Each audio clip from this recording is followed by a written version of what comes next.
How do you see this match, and who's going to do what to whom? Varner has a powerful break. I like Varner on the break. Position play, straight pool. Varner has the edge. Experience, I like Varner.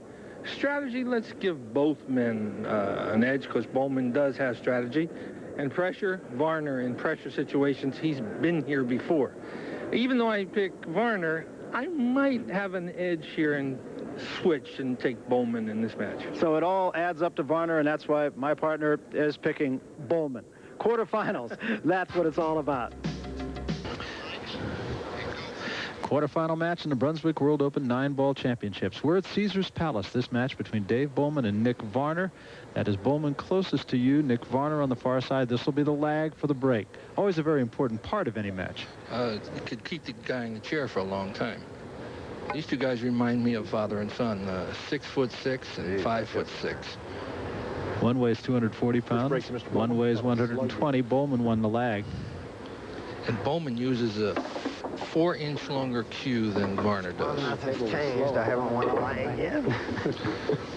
Varner's on a roll, Barry. He's won 5 out of 7 tournaments. But I'm going to pick Bollman. Yeah, that actually surprises me. Just a hunch? Hunch. Everything has been going so good for Varner. Now I think it... 9 up against... Race to 9, it might turn around.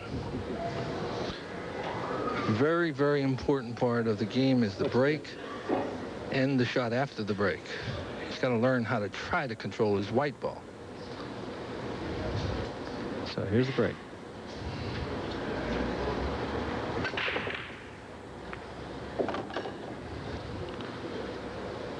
Okay, made a ball on the break. Looks like he's straight in. I'm going to predict the first game to go to Bollman real quick. Remember, the 9-ball goes down, the game is over.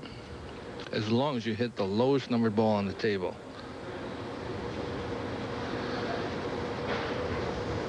Looks like he can't get through there. He's worried about nicking the 2 along the side rail.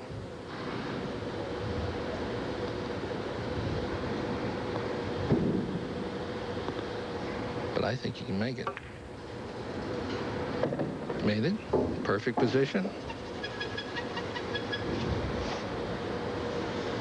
Only tough shot here is to get position on a 3. He's got to draw back, and he's got to be careful not to scratch in the side pocket.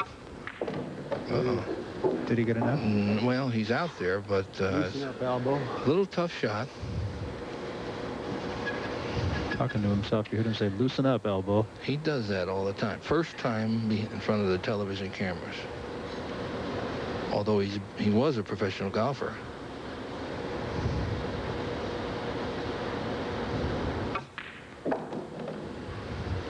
If he can get out here, he can loosen up a little bit and possibly take a large lead here. He's got a little problem. He's got to get over to the side rail for the 6, and the 9 is in the way.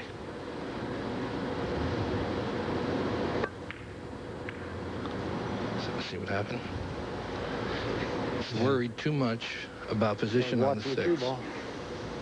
You heard what he said? Yeah, I was watching the cue ball. Now, that's something that Varner would have not done. He would have made sure he got out there. So Nick Varner from Owensboro, Kentucky.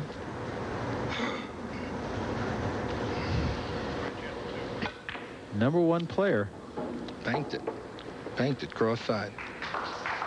Fooled everybody, including me.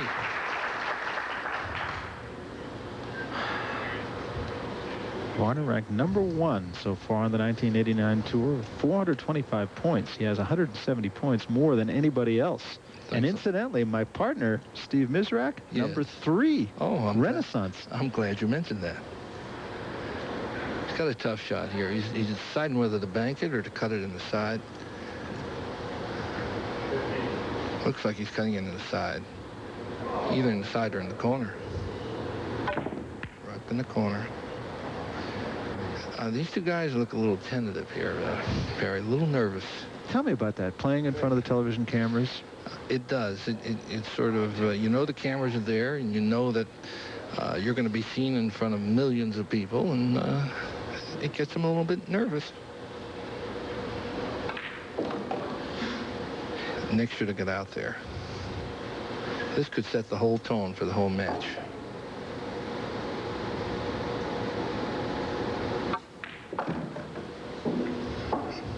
Game one. Awfully good here. Game one, Bollman. Should have got out. Should have got out before. So he got a reprieve, and he needs this to take the first game. Remember, first player to 9. And that's it. So Dave Bollman has won the first game of this quarterfinal match here at Caesars Palace, and we'll be back with more right after this. We are back. Dave Bollman having won the first game. Ready to break game number 2. Cue ball, very big factor. Watch the position. Notice how he tries to stop the cue ball in the middle of the table. He did this time, but he didn't make a ball. Here are the rules in the game. We've talked about most of these so far. The balls have to be shot in order, and the winner has to pocket the 9 ball. Now, if the 9 ball goes in off one of the balls that is coming in order, that is the game. 9 games wins the match. Dave Bollman has won the first game of this quarterfinal match against the man at the table now, Nick Varner.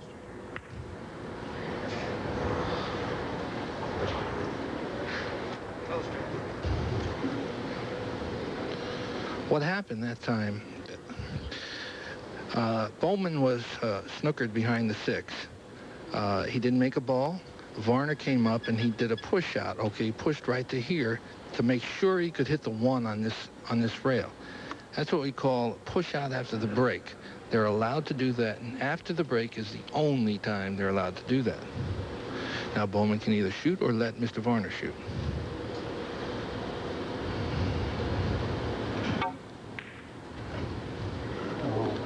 Point. He did not try to make the 1 on the side, although it almost went the side. He hit the points and left a pretty good shot for Nick. So Nick Varner, as you can see, has won 5 tournaments this year. He is, as Steve Mizrak pointed out. Nick's got a little problem here. He's got to try to make the 1 and get position on the 2. Oh, he hit it almost perfect. Okay, he did get perfect. Simple run out here for Nick.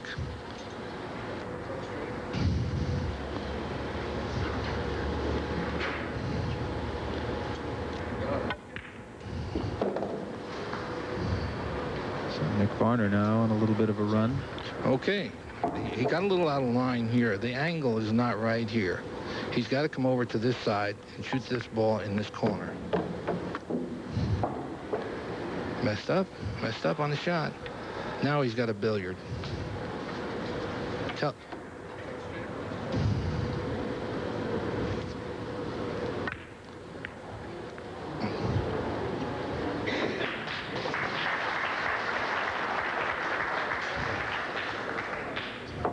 Okay, what he's going to try to do now is shoot the cue ball into the 5 right here. He's going to try to bank the 5 back in and make the 9.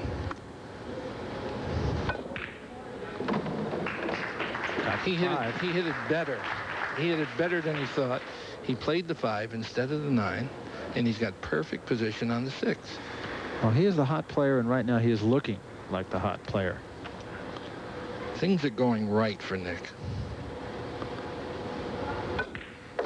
I told him if he wins any more tournaments, we're going to bar him the rest of the tour. Yeah, he has been the guy. As we said, he has 425 points. Kim Davenport, number 2, ahead of you with 251. He almost went in the hole there. He didn't want to come that close to the pocket. Now, he does not want to hit the 9. He's going to make the 8 right past the 9, but he does not want to hit the 9. Well, it looks like he can't make the 8. It looks like he's trying to play a combination. So remember, if the 9 ball goes in off the 8, the game is Varner's. 8 into the 9. There it is. Shot. And Nick Varner has even things at 1 game apiece now. And Barry Tompkins with Steve Mizrak back at Caesars Palace here in Las Vegas. This is the Brunswick World Open 9-ball championships quarterfinal match going on right now between Dave Bollman and Nick Varner. We are in the 9th game now, just about to start game number 9, and we've traded the first 8 games. It's 4-4 as we pick up the action. There's a look at Jim Bakula. He, of course, the director of operations of Brunswick Billiards. Mr. Brunswick, I call him. He just about is. 30 years with this company, and he is watching a pretty interesting match here at Caesars Palace. Nick Varner and Dave Bollman tied at 4, but Varner right now in the midst of a run. Let's not forget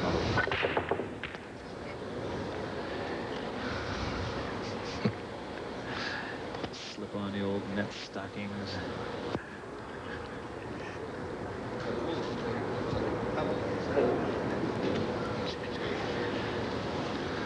Dave Bollman now.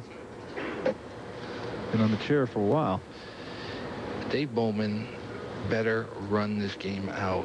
If he doesn't, and Nick takes the lead, it's going to put so much pressure on Bollman, he won't be able to stand it. He's not a closer. He's not a, you know, Sugar Ray Leonard or Tommy Hearns or whoever is a good closer in boxing. He's not a good one. Off of there. Absolutely went sideways. Terrible shot. Tells you everything you need to know about it. Now, when Dave starts talking to himself, he's in trouble. Got to try to go to the side rail, kick it to 2, leave the cue ball somewhere around the 8 and 4, and try to put the 2 on the side rail. He got a break there. He got a real break there. He made the 8. The 2 ball came over to the side rail and came back and kicked him from out behind the 4. Now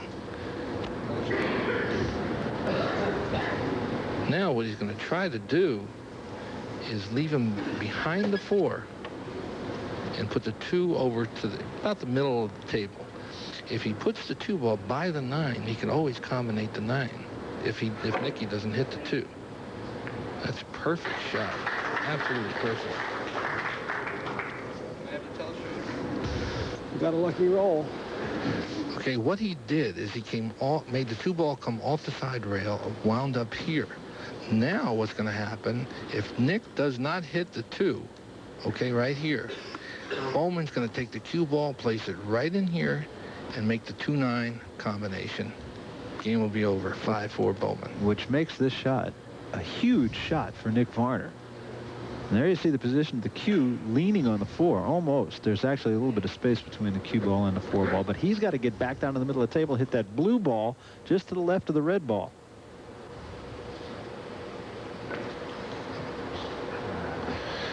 What he tried to do is 4 ball over by the 7. Should have just whacked him. And try to tie him up. Okay? Notice what Bowman's doing. So Bollman going for the game here.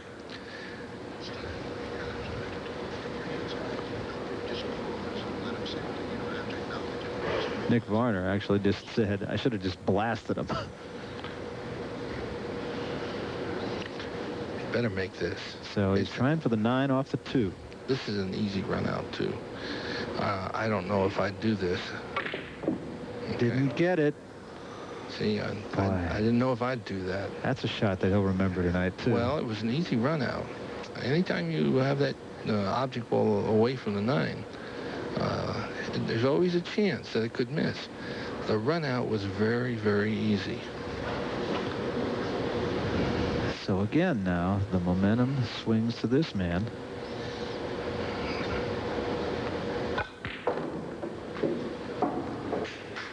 Perfect Nice position. shot. Nice shot. Bollman had his chances. He just, on the combination, he just pulled back before he didn't follow through. He just absolutely didn't follow through. He pulled back before the cue ball even started to move. Here's a look at Bollman. He's a little disgusted right now.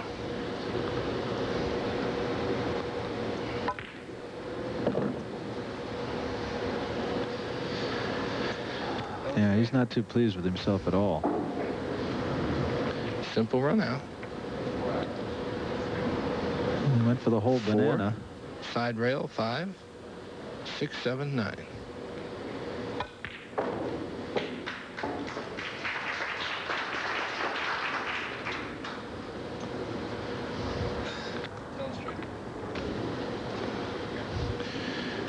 5 in the corner, right here. Cue ball is going to wind up here. 6 in the corner. Cue ball is going to come out to the middle of the table right here, shoot the 7 in, and make the 9.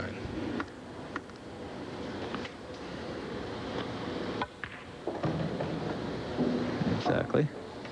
A little too hard. Now he's got to go over to the other side of the table, but it's just as easy.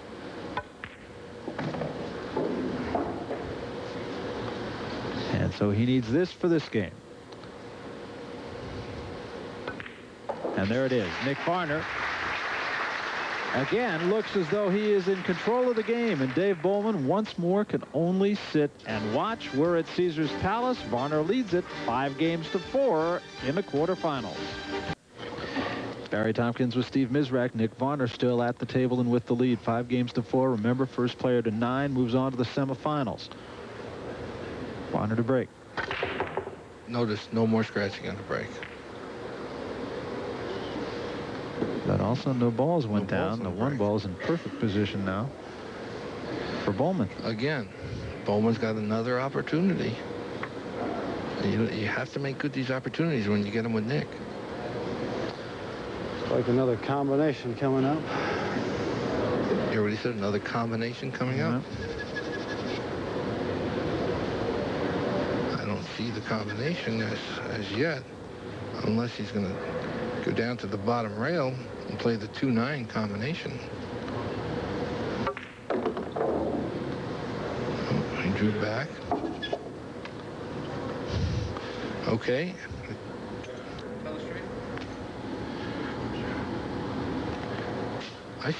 I see a combination. There's a possibility he's going to shoot the 2, come down to the side rail. Didn't hit it hard enough. Now, what he's going to have to do is make this combination right here in this pocket and hope that this ball is going to go over here so he can make this the 9 combination. So not 1 to 2 combinations. Here's the first one. You got that one. Okay. It worked out pretty well, but the cue ball's in the wrong place. Right. See, he sort of cheated the pocket a little bit. He hit it into the upper rail. He didn't get quite where he wanted to get position on the 5. The 5 is a very, very bad spot because the 6 is blocking the 5. Now he's got to go up and down the table, come back down, and hope that he stops in time so he can cut the 5 in the corner. Hit it perfect.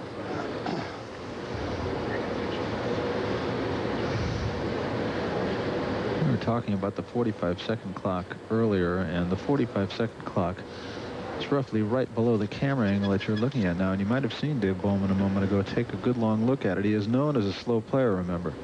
When you're behind, it gets harder and harder to shoot. Now that was a great shot right there. Nice billiard. I didn't think he was going to do that. Knocked the 9 ball in for the game to tie things at 5. That was a big shot. Nice billiard.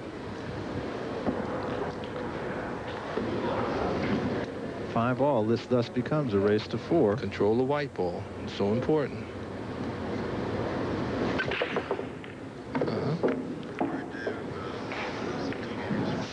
Got it. You got it running yet? See? He runs a shot clock while I change cues. Is that right? He runs a shot clock while I change cues. Here. There's a discrepancy about the shot He runs clock. while I change cues? Running and changing the shot clock. That's not right. See, Bollman is complaining about the shot clock as far as changing cues is concerned. And there's the shot clock, as you see, and it is ticking down. And Bollman now, he better hurry up. In a real situation where he's going to have to rush himself a little bit. And he's going to be very angry if he misses this shot.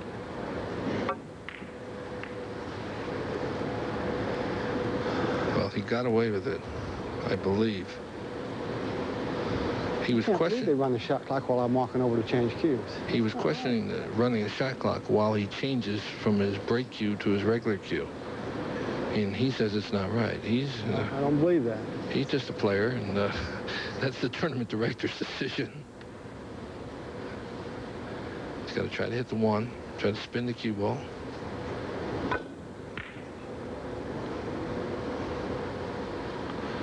Oh, look what happened here. Nick got very, very lucky. Illustrator. And the reason why Nick got lucky is because that cue ball is right close to the 6. Bollman has to shoot over the 6 ball. Boy, is he fast on that shot clock. He's still, you can hear. Yeah, he's still mumbling about the shot clock. He's going to forget about that. He doesn't realize time travels fast. The ruling is correct, so you should explain that the clock does run. Don't do this to ruling, me. Incidentally, is that the clock does, wasn't a good in enough fact, shot. run, You don't need to get a roll on regardless that of one. whether the man is changing cues or standing at the table. So the ruling was correct. He got a terrible break on this shot. Made the 1, grazed off the 8 ball, and got snookered. Right behind the 7. He cannot hit the 2. He's going to the bottom rail. He's going to the bottom rail, try to come up and make the 2 ball in the pocket. Oh, we almost did, but no, he got the double kiss, and the cue ball went down. He's running hard luck right now. Yeah, he is. No, that was a cold roll there. That was a good shot on that 1 ball to get dead hooked. Dave sort of talks to himself. I know I play when we're on a tour, and I've been playing quite a bit. Him and I play a lot. We're good friends, and we play pool and we play gin rummy to waste our time away. And he is very vocal when he loses. Well, some of the best athletes I know in every sport talk to themselves. You should see when I gin on him real quick. He throws the cards. Okay, Varner's in command again.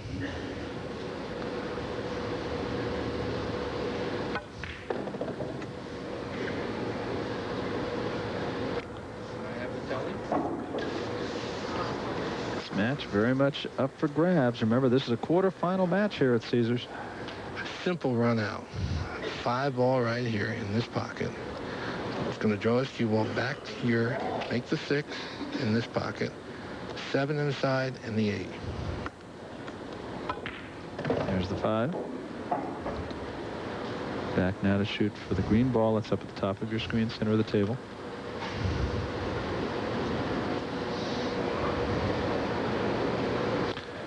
He's going to go 2 rails, follow it up, shoot to 7 inside, stick on the 7, and stick on the 8, and the score is 6-5.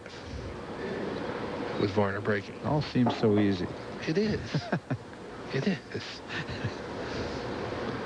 This makes me want to play. Now, you've been playing very well.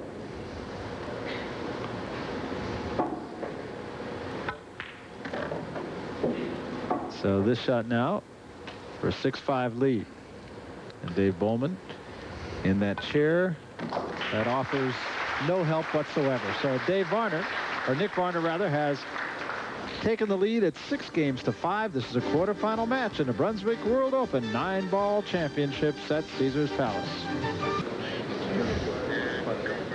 Nick Varner leads 6-5. The debate continues to rage over the shot clock, and you heard Dave Bollman a little while ago complaining about it pretty loudly, and the word we have is that actually he has really won his point, and that the shot clock should not start until after he goes over and changes cues.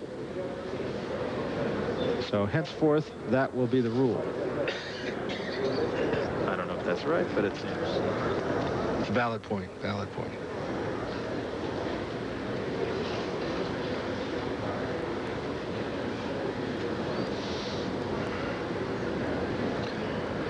Varner sneaking toward the middle of the table on the break.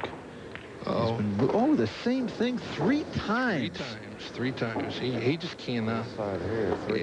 Cannot do that. I mean, if Bollman ever took advantage of those scratches, this game would have been over already. How about that one? It would have said 3 times on the same side. Just spot one to catch. Well, Nick Varner. There's a ball missing on the table.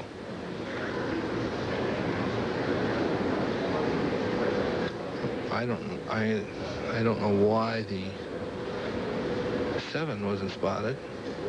Stay down. Put a scratch on the break. Seems like all balls are staying down after a scratch on the break.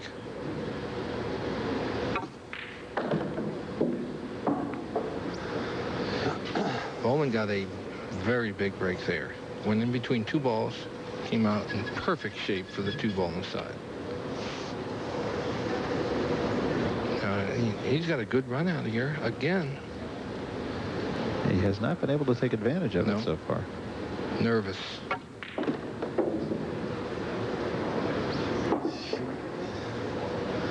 Weak. Said he's weak, Barry. Does he look weak? No, he does not look weak. Biggest player on the tour, 6'4". He's taller than that. No, sometimes he's taller than that. Oh, that's even weaker. It's worse. That's even weaker. Okay. Dave is feeling the pressure of big-time competition right here. Says he's dead. Came off that rail dead. Got to go to the side rail and cross his fingers. Notice the 9 down there. Anything can happen. But if he leaves Nick, you know what's going to happen. Yes. 15, 12. The shot clock is in. Hit it quick. I'll get straight. Oh. Well, what did he leave him? He left him a little tough. He's got a combination right here. Okay, he's got to make that combination. I think he's going to make it.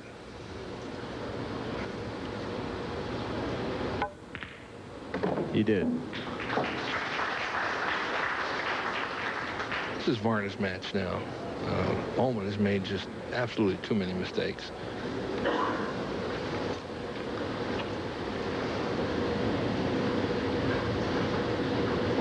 Left-handed, which I am. I'd have ran down there and shot that for him if he wanted to. I'm left-handed too, as a matter of fact. I can't play this game with lick, but I'm left-handed. We could play them partners. 6, 8, and 9.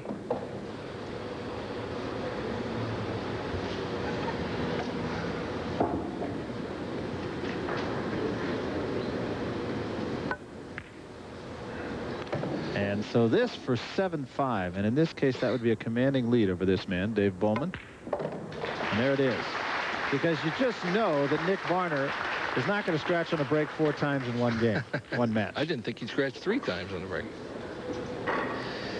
I think Bollman is really feeling the pressure. I mean, when he gets behind, he's in worse shape than he is, and when he's in front, like everybody else.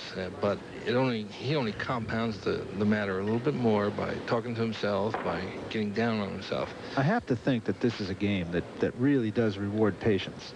It does. It does. Nick has patience.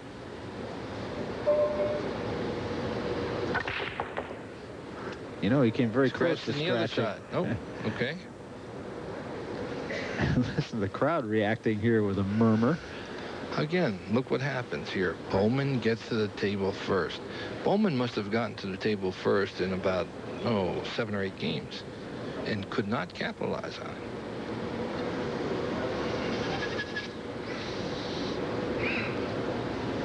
He tried to cut the 1 in the corner. Nice position on the 2. The 9's going to fly a little bit. Who knows? Anything can happen. But right now, Bollman's praying.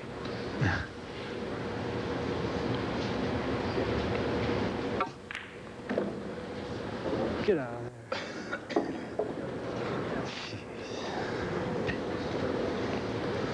Notice the 4 tied up with the 9. He cannot make the 4. Looks like he might have to play a carom or a billiard. Oh, this rail is so dead. He's complaining about the rails, and he has been all along. There you see he just kind of went over and flexed the rail. He said it's very dead. Well, if he hit it a little harder, it would be very alive.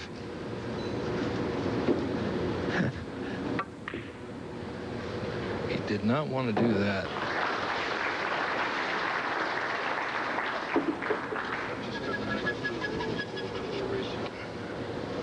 Remember the object of the game, first player to get to 9. Varner now with a 7-5 lead. If the 9 ball goes down, as long as you take the balls in sequence, when the 9 ball goes down, it is a game. Shooting in the upper corner. Missed it. Oh, made it. Got a break. Had a little help from the side rail. Sometimes we play, Barry, on the tour. If you notice, that ball hit the side rail. Sometimes we play on certain, in certain towns, certain places where the ball will not go.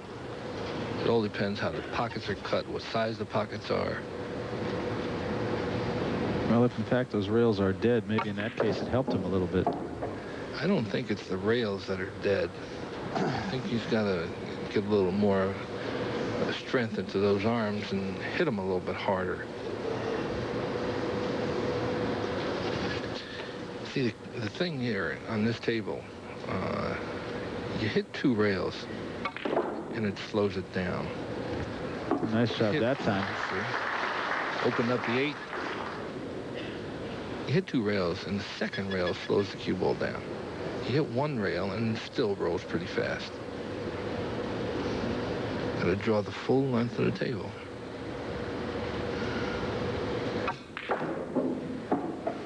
Notice. Good shot. It's got to stretch for this, though, Barry. Anytime you have to stretch, Dave Bollman or not, some funny things can happen. Although this is a pretty easy shot.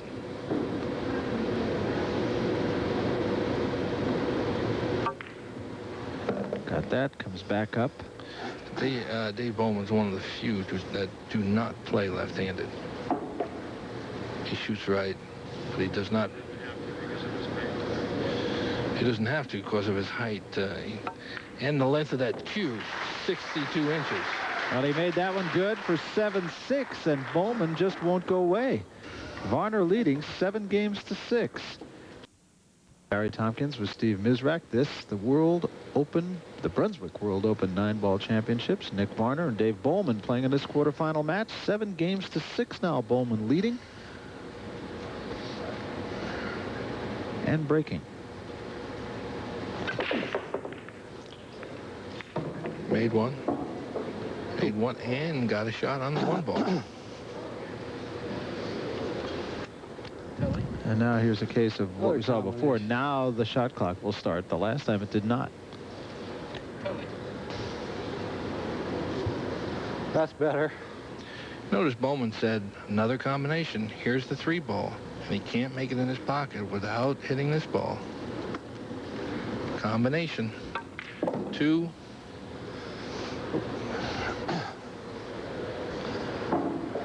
Next shot is going to be the 3 into the 7. And he's got to hope that the 3 stops quick enough so that he can make the 3 after he makes the 7. So here's the shot you spoke of. This is not an easy shot.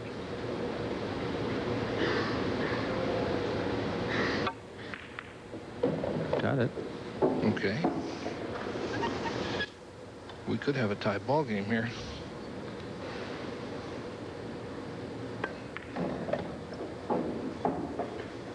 Matter of fact, I think it is tied.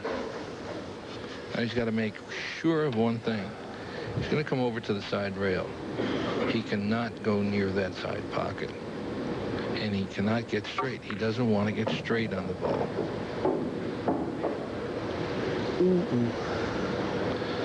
He got a little straighter than he wanted, but I still think that he can come out for the 6. Going to draw it back.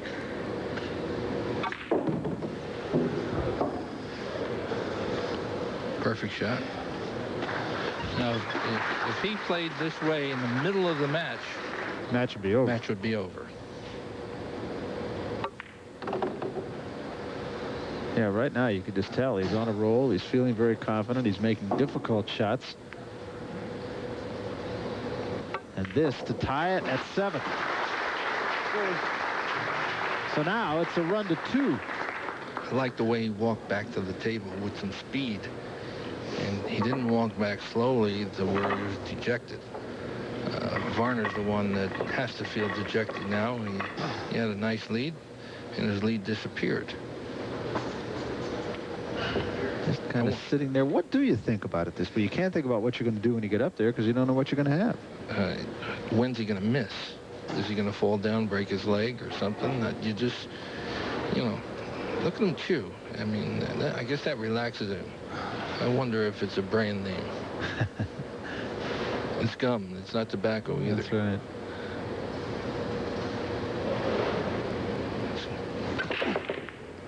Notice? Did you hear the grunt when Bollman hit that? No, he didn't get any luck on it. Absolutely as good as I can hit him. You heard that editorial.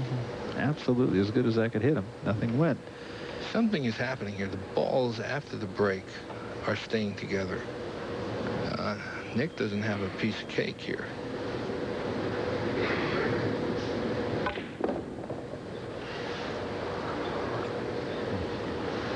Yeah, I was trapped. Hear what he said? Mm-hmm. Now he's got to kick off the side rail and put his fate in the hands of the luck gods.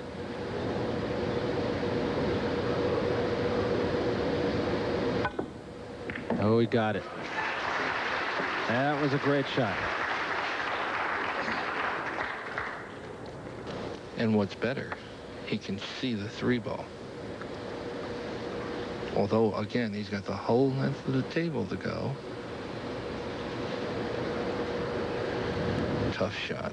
Tough shot. 7-7. Whoever wins this game is going to win the match.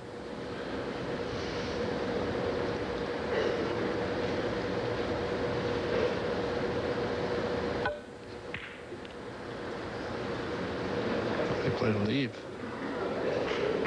Oh, look Got at it this. down. He did not want to make that. I'm going to tell you that right now. He did not want to make that. Look where the cue ball is. Snookered behind a few balls.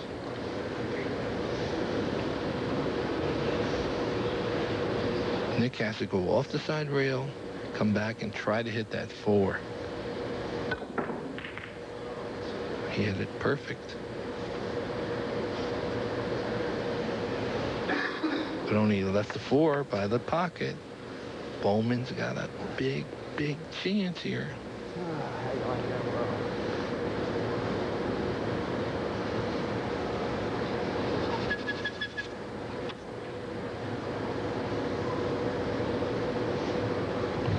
You know, out of the 8 players in the quarterfinals, we have 5 new players. It'll be exciting to watch. Perfect shot. Perfect. Look out here. We could have a major, major upset here.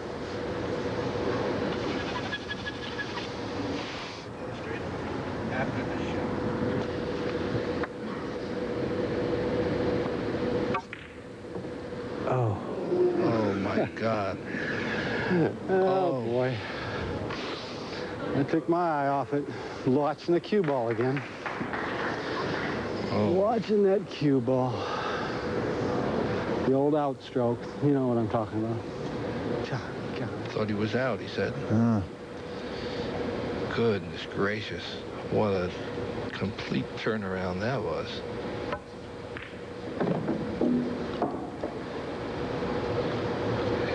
We were talking about the fact that Varner has had, in addition to playing great pool, he has also had a lot of luck this year. Last week, we were in Reno. He played a kid by the name of Brian Ashley. We're playing race to 11. Brian had him 10-8, shooting the 8 straight in, and Nick still won. Missed the 8, Brian did. Nick won 3 games in a row, and eventually proceeded to win the tournament. There's a long reach for Varner.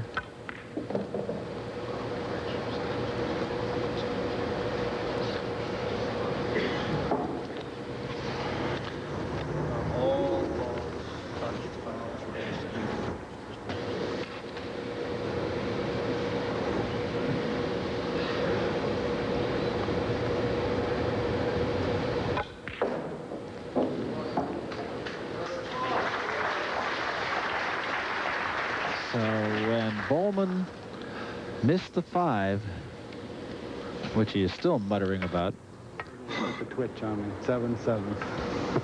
Varner. That's a case of not being here too often. We all miss those kind, but in this type of situation, you just absolutely can't miss that. So this for 8-7 and the break. First to 9 wins. So this man clearly now in the driver's seat. You thought he missed that. I saw you looked Looked twice, didn't I? Yes, you did. Steve, here is the shot of the match, I think, so far. If he makes this, the game's over. I mean, I think the match would have been over. He just clearly missed that. Notice how disgusted he is. He's laughing, but inside he's really crying. That was probably the biggest game, the biggest shot, the biggest anything of his career so far. And now here's Varner, this time going from the other side of the table. Remember, he is scratched on the break 3 times. Not this time. And the ball went down. Well, okay. Nick's got it. The first chance to win. And I think he'll put him away right here. That was a great break. You see balls spread all over the table here. He has to look down because remember, if he brushes any ball with his clothing, that is a scratch. So things sitting pretty now for Nick Varner. All right, we're back. Give it to me after the shot.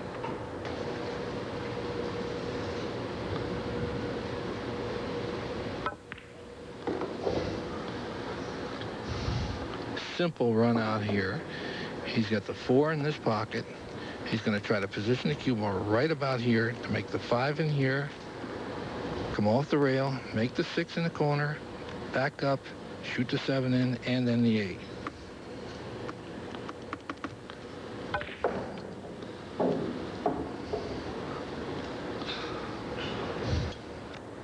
And the only thing that he can do is just hope for a mistake now. He made his mistake, and that is what has allowed this. I made a little mistake. I thought the 6 was on the bottom rail. 6 is on the side rail. Still perfect.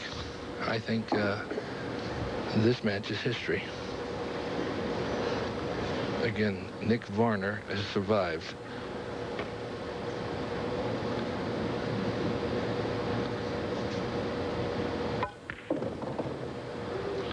I told him if he beat me one more time, I'm going to run him over with a truck.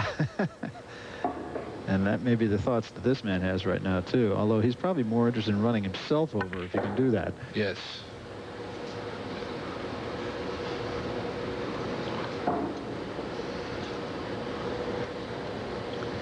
So 2 balls away from the match here. And barring the totally unforeseen, Nick Varner will be in the semifinals. Oop, he made it a little tougher on himself. A little bit, but he'll still make this.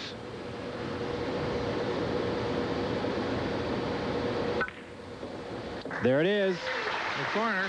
Nick Varner has defeated Dave Bollman. Yeah, I just took my eye off it and was watching the cue ball. You was watching that 5 there, weren't you? No, I just watching the cue ball. I wanted to make sure I got it over here far enough where I didn't have a big angle. And you heard Nick Varner go over to Dave Bollman and say 5 ball, 5 ball, 5 ball. We'll be back. Nick Varner picking up right where he left off coming into this tournament. He has moved on into the semifinals. He took advantage of a big break as Dave Bollman left the door open for him, and Varner ran right through it. Right now, both players are with Steve Mizrak. Steve? Dave, the 5-ball was the key shot of the whole match. What happened? Steve, you're a golfer just like I am. I'm going to relate it to golf. I started playing golf 37 years ago, and the first thing I learned was don't take your eye off the ball. And that's exactly what I did. I was watching the cue ball coming over instead of watching the 5-ball. I thought you were going to win. Too bad. Thank you, Steve. Thanks a lot. Now, Nick, you dodged another bullet, buddy. I don't know how you keep doing it. I don't know. I've just been lucky. I can count my blessings. Well, you don't know who you're going to play next. Might be Earl Strickland or Howard Vickery. If you play Earl, any strategies? Earl, you just got to put some games on the board against him because he gets them quick and in a hurry. Thanks again, Nick.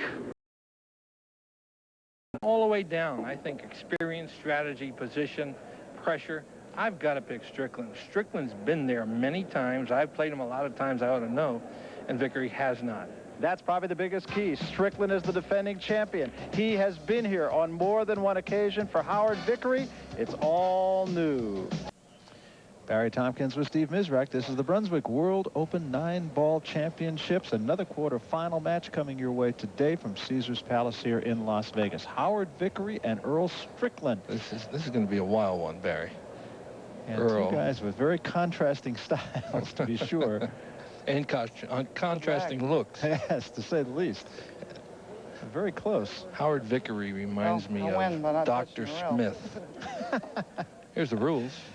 And the balls are shot in numerical order. That's simple enough to understand. The winner has to pocket the 9-ball, but the 9-ball can go in if the ball that is being shot numerically in order hits it first. 9 games wins the match. The winner, of course, on to the semifinals. Howard Vickery will break first. I got to point out something to you very quickly. Howard Vickery uses something that nobody else on the tour uses. It's a titanium shafted break cue. It's a metal shafted top part of the cue. Will last a lifetime. Unless you hit it over the side of a brick or something like that. You'll never get the dent out. This is going to be a quick match. I have a funny feeling. 5-ball went down. But anything can happen. Earl Strickland, remember, the defending champion in this event. He won it here last year, so he's very familiar with the format. And there are a number of newcomers in the final 8 this year. Of which Howard Vickery is one.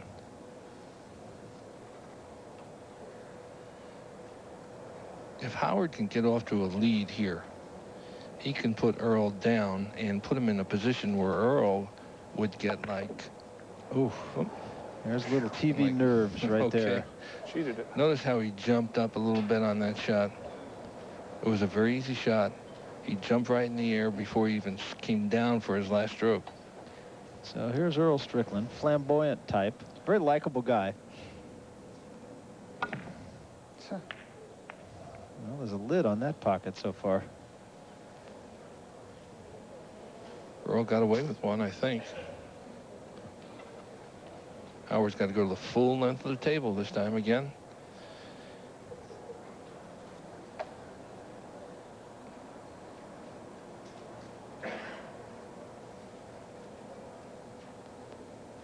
I guarantee you one thing, the shot clock will come to play here for Howard Vickery.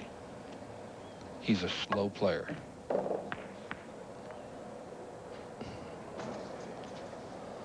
Nine-ball sitting right up in the corner there. But can he hit the 2? There you see his ranking, 18. It's on the MPBA Tour. It's the Men's Professional Billiard Association Tour. We have about 22, 23 tournaments a year. Going all the way down again, trying to bank the 2 into the 9. Short. Missed it. Notice, you hear him say, hit it short. Now, is that something you just have to take a chance at when you got the 9-ball sitting there? Well, in this short of a match, you don't take a chance, period. You have to play safe, safe, safe, and let the other guy take a chance. So Earl Strickland. Time clock you don't have to worry about with this man. No. Oh. What's happening here? I've never seen Earl miss 2 shots like that in a row. See if Howard can start something, start some type of an offense here. That's a little funny. You know. Well, he doesn't have much of a shot here. It looks like he's going to have to play safe.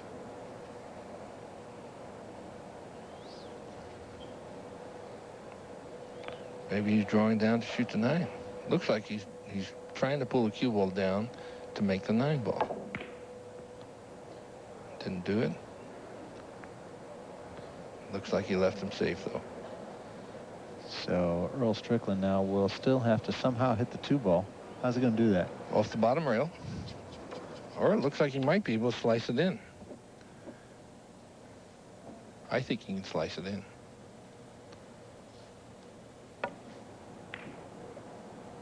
Come on now. 9 ball. Come on. There it goes. Oh, and there it is. And just like that, the first ball that Earl Strickland makes, he wins the game. What does that tell you? Exactly what you had said, that this might be a quickie. Okay. Earl has a very powerful break.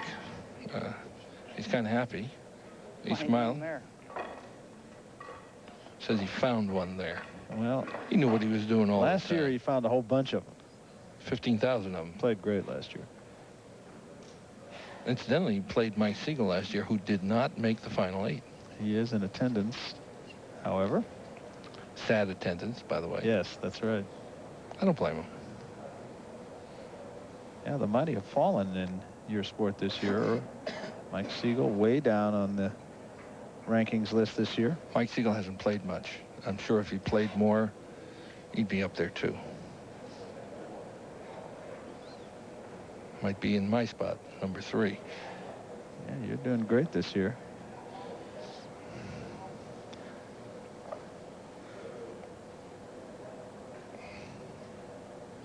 Earl's looking for a place to break on the table.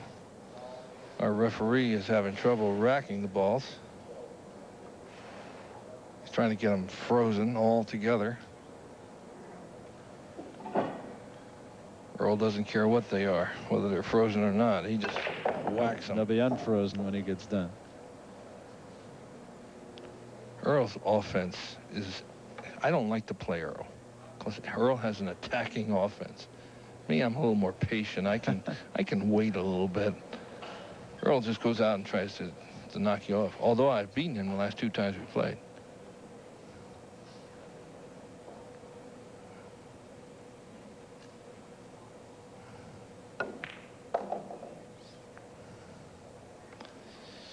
Strickland jumping out to a 1-0 lead, making a 9 ball. First ball he sunk in the match. It'll be 2-0. Barry, very shortly.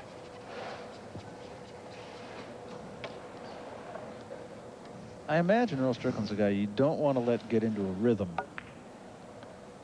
No, but it's tough for him not to get into a rhythm if he's at the table. You've got to slow him down. You have to play him safe. You have to make sure that...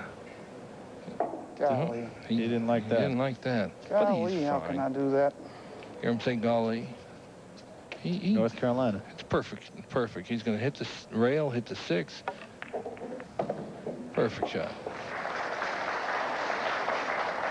He said, golly, how can I do that? And he wound up perfect. Earl talks a lot to himself when he plays. I like his style. What is his style? Well, he's got just enough down home. He's got just enough flamboyance, and he's a hell of a player. Yeah, he is.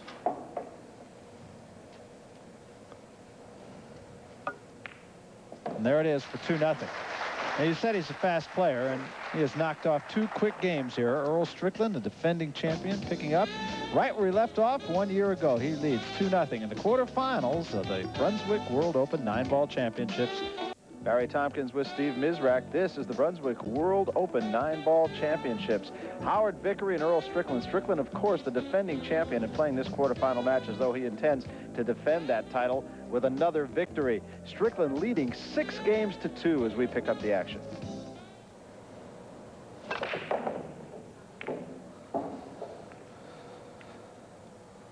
Don't hook me. On a roll. It's liable to bank this.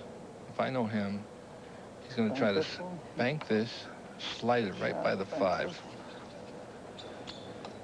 He's going to bank the 1 ball down by the pocket he's at. And try to hold his cue ball down there for the 5, for the 2. Made it. Nice shot.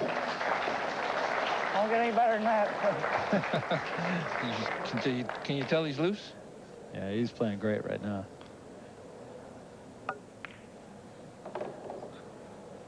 Things are going his way.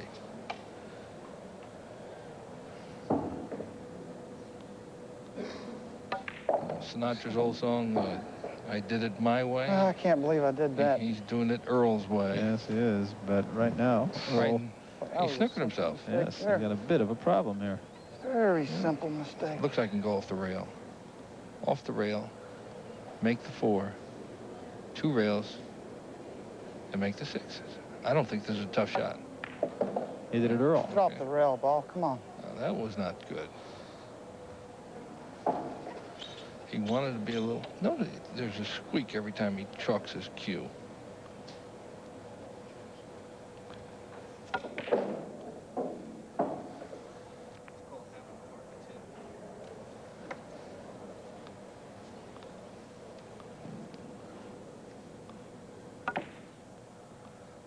Ooh. Jack him up then. At this point in time, Earl feels he can't lose. Otherwise, Can't he believe I wouldn't be hit doing that that. 3 ball. The ball ain't coming off the rail right.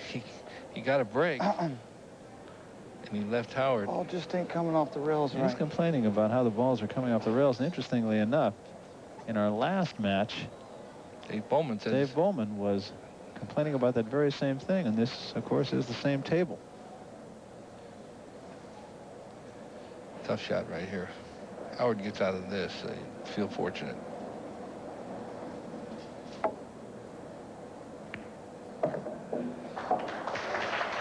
Nothing he could do with that, but hit it as easy as he hit it. Tough shot. He's got the whole length of the table. He is absolutely straight in. You know, like in golf, they say, what's the hardest part to hit? The middle of the fairway. Not only has he got to make the ball, he's got to screw it back. He's got to draw it back. He did. Oh, my God. Too much. Sounded like a little bit of a miscue there. Earl Strickland kind of looking over and said, what'd I do here? Still in clear command. Well, what's he going to do with this, Barry? In the side? I think in the side. If he misses it, the 9 could wind up on the bottom rail and leave him safe. Wherever it's going to be, the cue ball will be frozen to this Brunswick down there. Well, he made it. And so Howard Vickery. You sense the crowd rooting for Vickery here? I think they are. Crowd, of course, always rooting for the underdog, and Vickery certainly that. Well, Howard Vickery is creeping back into contention here. Still 3 games down, though. First player to 9, remember, wins it, moves on into the semifinals for the dubious right of playing Nick Varner. That's not too much of a pleasurable thing to look forward to. The way Nick's going. Well, they opened this table up pretty good now. This looks perfect. Could we have a 6-4 match here? Real quick?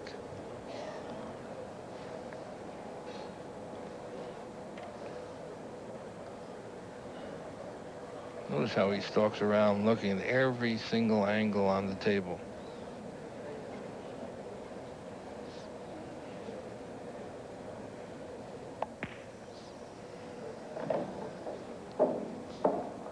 Howard just had a little baby boy not too long ago. Named David.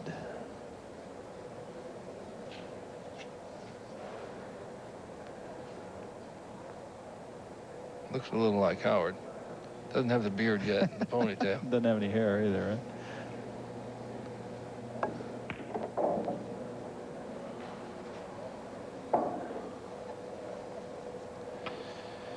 Well, the match is tightening up here, and I didn't figure it to be as tight as it was, as it is.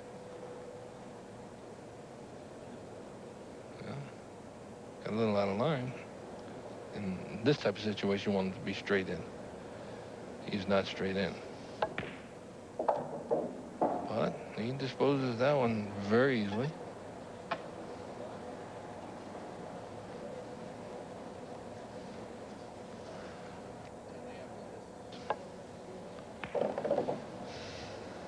Simple run out. 6 in the side. 6 ball in the side pocket right here. He's going to pull his cue ball right about here to make the 7 and back out here in the middle of the table for the 8. Oh. All right, Not so you too missed good. No, I did it right, but he's a little out of my lines. Perfect. 8 ball. That's better, Howard. Now you're back on my lines. Thank you. I'm going to draw back about 12 to 18 inches, and we're okay. Okay, Howard. Notice how quick Howard's moving now. He's getting a little momentum. Yeah, it's true. So there it is. And Howard Vickery now back within 2 games and still with the stick in his hand. Now what's going to happen, Barry, is Earl, when he gets to the table, is going to be a little bit more cautious. And if he starts to complain a little bit, we could have a change in the leaderboard here. There again, he's in the toughest seat in the house here. He's saying something over there. I'm trying to figure out if I could read his lips. I'd be okay. Sometimes I don't want to read his lips, but most of the time it's okay.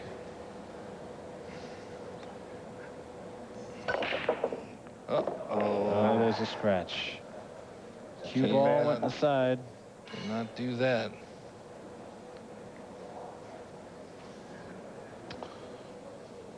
Watch that white ball just jump right in there. Boom. Can't do that. I mean, you just... I can't even say it enough times.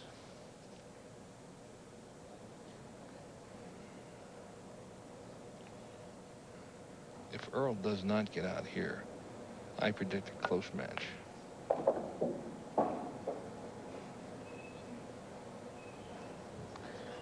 Oh, he's not right. He's got 2 options. He can shoot it there or here.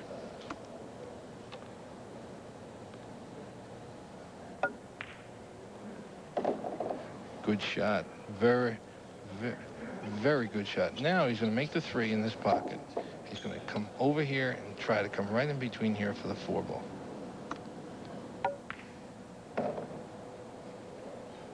Well, he didn't go to the side rail, but he's perfect.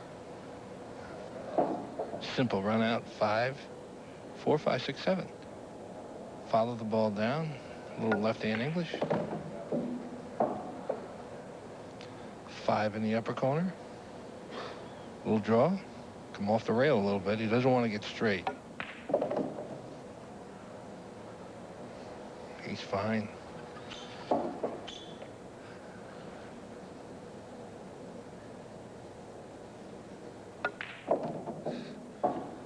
Notice one thing, Barry. Every time Earl chalks up, his cue makes a noise. And for the novices at home, drawing a straight in line here. His Q-tip is very, very hard. That's why it's making the squeaking chalk noise if you would take your fingernail and rub it on a blackboard. Cut that in nicely.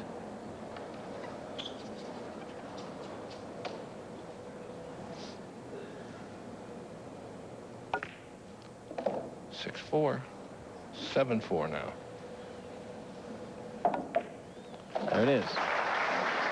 So Earl Strickland now gets command back his way, and he now leads 7 games to 4. First to 9 wins it, moves on to the semifinals to play Nick Varner. There's a look at Jim Bakula. He, of course, the director of operations at Brunswick, has been there for 30-some years. Very big supporter, needless to say, of Mr. professional Brunswick, billiards. I call him, you know. And sitting next to him is Nick Varner. And Nick Varner played the winner of this match. Earl scratch. Had a kick in the side, though. Complaining a little bit. He's ahead 7-4 and complaining. Not happy. Yeah. Not happy. It's the only time it's the only way I'm going to scratch. I was going to have to knock the ball, isn't it? Earl is brimming with confidence. I mean, just Yeah, it ain't brimming. moment right now. He thinks he can do no wrong.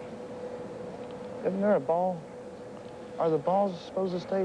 What he's just talking about is that every ball that's made on the break, if somebody scratches, stays down. Except the one ball, the yellow ball. You have to shoot at something.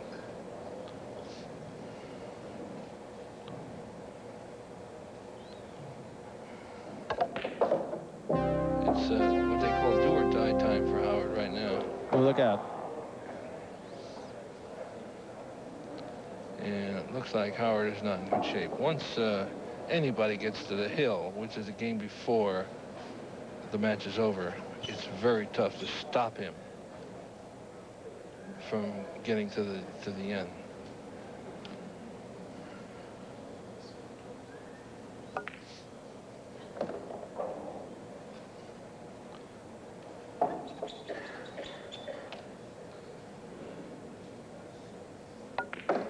Well,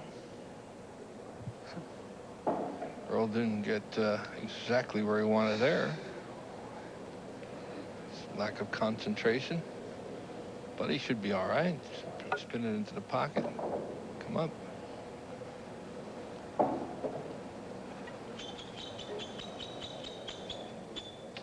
Is that a bird? Yes. Q-bird. Incidentally, that's what I have put on all of my cues. A bird. A dove. Sign of peace, because I'm such a peaceful guy. You are, I know that. Okay. Earl is on the hill. Uh-oh. Uh-oh. Uh-oh. Did he do that? Christ, I can't. Yes, he did.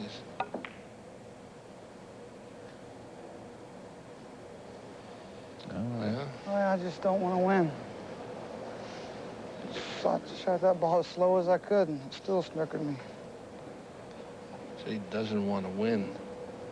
He wants to win bad. He wants to win so bad, it tastes like a hamburger to him.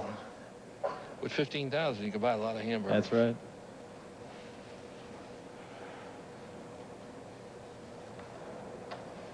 It's now or never time for Howard. He's got a chance there now.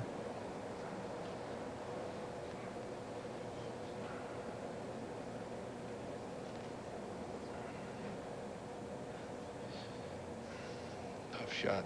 Tough shot. Plus getting position is tough. Oh, God. That is almost impossible to do. I don't... Speechless. He hit it high.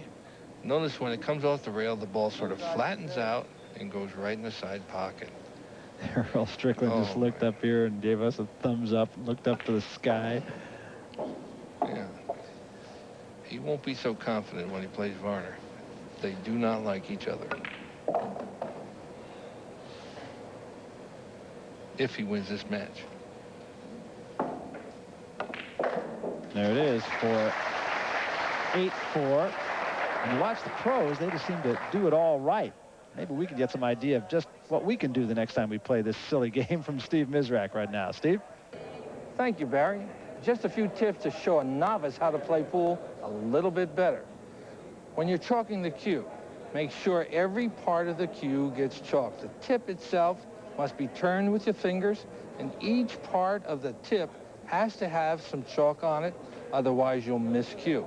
It's a very simple procedure. Make sure you do that at least every 2 shots. Very simple shot.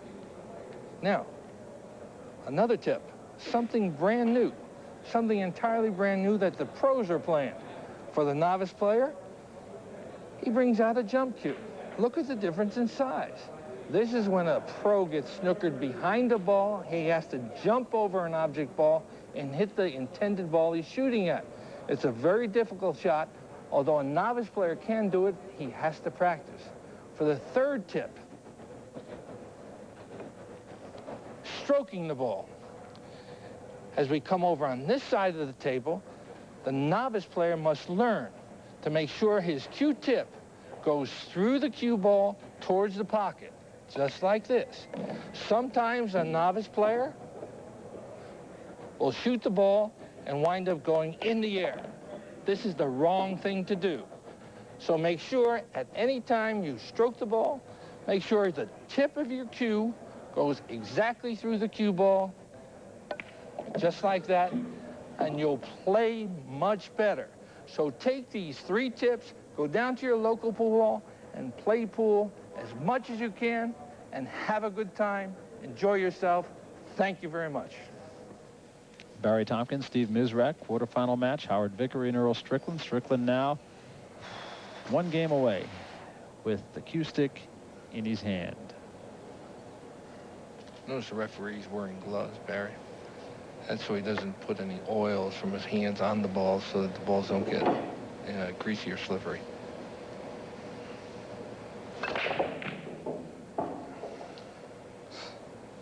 That one's tracking for the end rail. Yeah. Every time.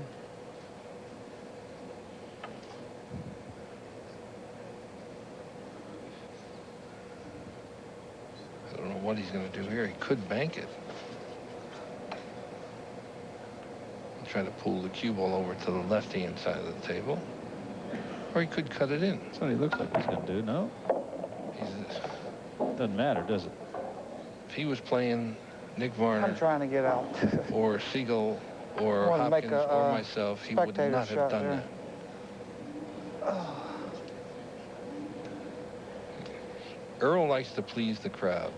He likes to go for anything and everything.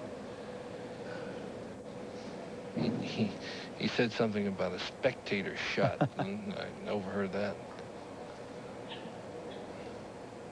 It's one that you would try, Barry. That's right. Not make, mind you.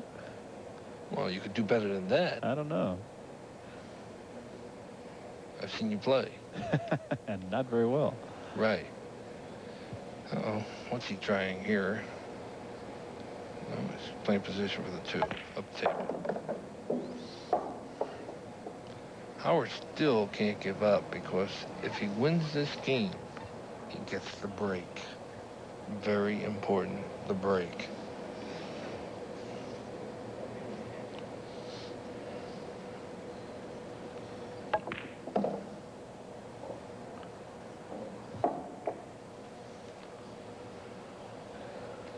A little straighter than he wanted to be. He's got to find some way to get position on the 5.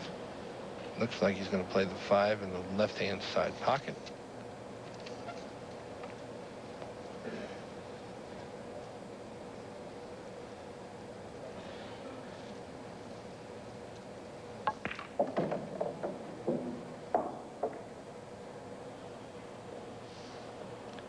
Key shot right here. If he makes the 5, he's going to win the game and make the score go 8-5.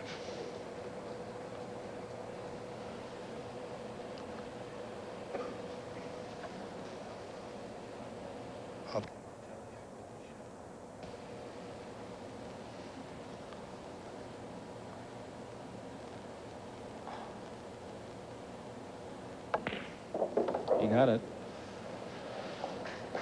Okay, he made the 5 and got perfect position on the 6. To make it in this pocket, he's got to draw his cue ball back for the 7, come 2 rails, make the 8 in here, and hopefully the score will be 8-5. Draw it straight back. It looks like he's following it.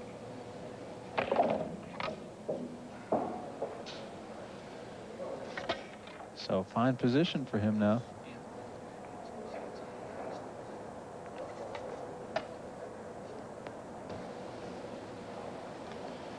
Straight in. He didn't want to be straight in, Barry, because he's got to draw it straight back and play the 8 over in the pocket that's furthest away from him. Oh, he had a little angle.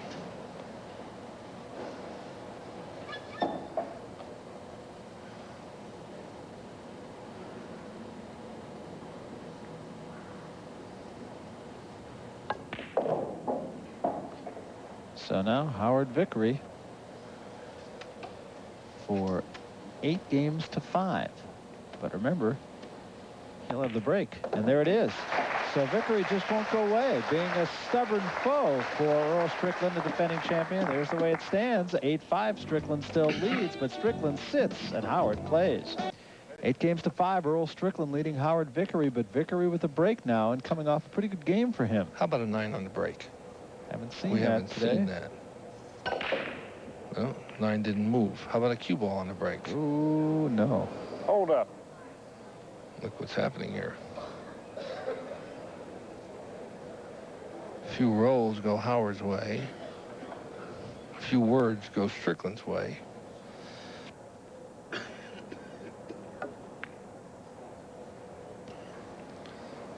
Seems to be a pretty good save by I had to do it that time. I think Strickland's getting serious. You hear what he said? I had to do it that time. No, he's serious now. Now he just make sure he gets his final game and put Howard away. Howard taking a good long look at this.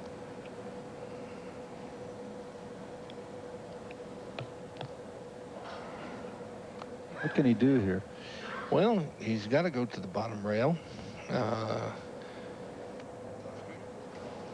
He's got to go to the bottom rail and hope he's gonna. It looks like he's coming here, and try to nip the 1 right here. Short. Missed Well, it. if he did it on your lines, he would have hit it. Yep. Short. Missed it. Gave cue ball hand to Earl, and I think the game is over.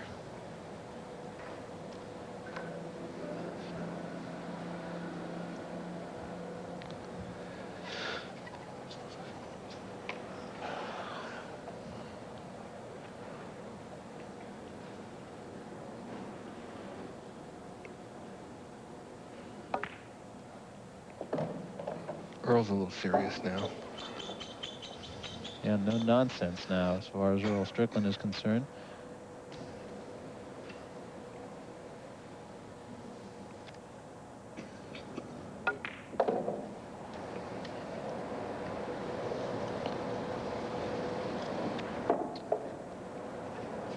Oh, boy. Went a little too far. He's got to go all the way around the table.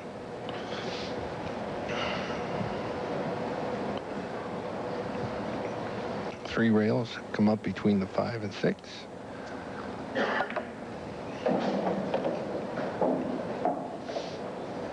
It's perfect. Well played. Come straight back down, shoot the 5 in the side.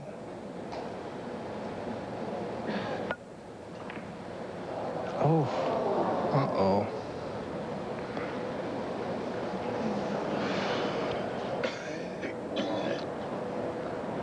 Can't even imagine overcutting that ball. Here's another look at it, Steve. He overcut it, and he got away with it. The reason why he overcut it, he hit it a little bit too thin. And if he undercut it, Barry, that ball would have been hanging in the hole. Anytime you miss a ball, you want to overcut it. Now, all of a sudden, Earl's getting the rolls.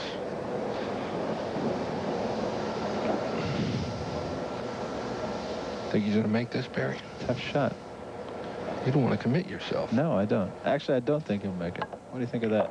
Maybe he will. Maybe he will, Steve. Okay, okay.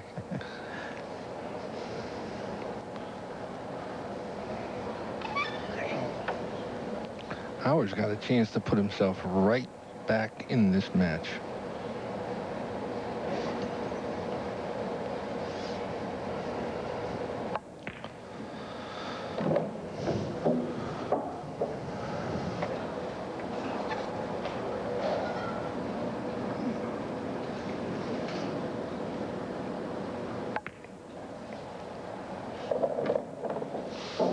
Nice and easy, nice and smooth.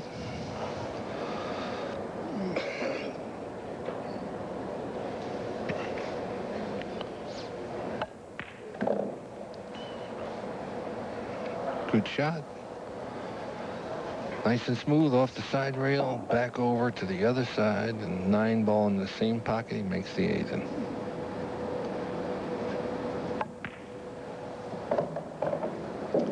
So Howard Vickery refuses to go quietly here. And just like that, it's 8-6. And Howard Vickery is still at the table. These are the quarterfinals, and there's a man who just shakes his head and says, what are you going to do? Nothing while you're sitting. Barry Tompkins with Steve Mizrak. This is the Brunswick World Open 9-ball championships. We're in the quarterfinals here at Caesars Palace. Earl Strickland has been on the bubble now for the last 2 games. Howard Vickery, in the meantime, still in the hunt, still at the table, and now within 2 games. Anything can happen right now. 3 games is a big lead, but when you're sitting in the chair, nothing's a big enough lead.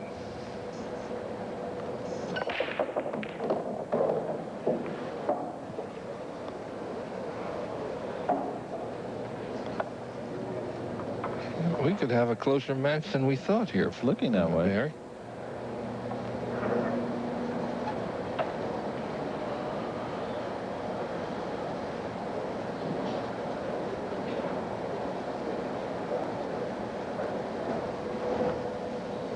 One ball went down on the break, so shooting at the 2. Right. It's got to come all the way back here on this side and get position on the 3. Oh. Well, now let's see what Earl Strickland can do with this. Well, Earl doesn't have a picnic here. He's got to shoot the 2 in the upper corner.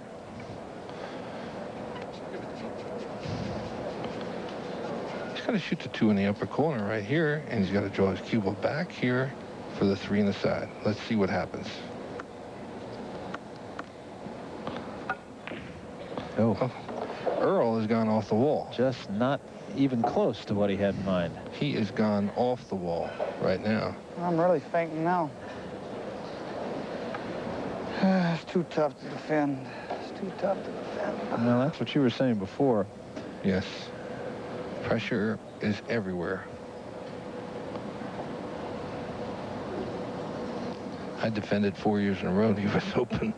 That's tough. I don't know how I did that. No, he's got cue ball in hand.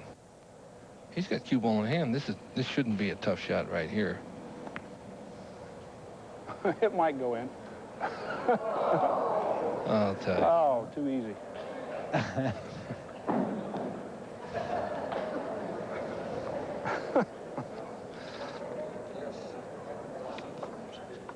Look at this.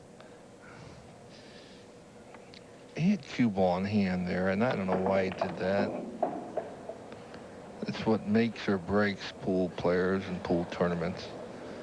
Earl got a bad break. Earl is starting to get bad rolls. And that means one thing. It upsets Earl Strickland. It gives more confidence to Howard Vickery, but he cannot do what he just did. Can I get a better roll than that? Well, once again, it opens things up for Vickery.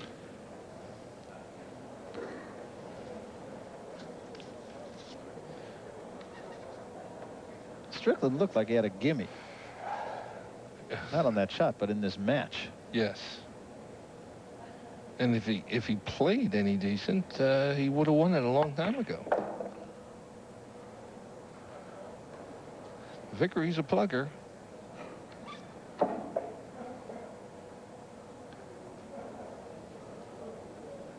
He doesn't give up at all.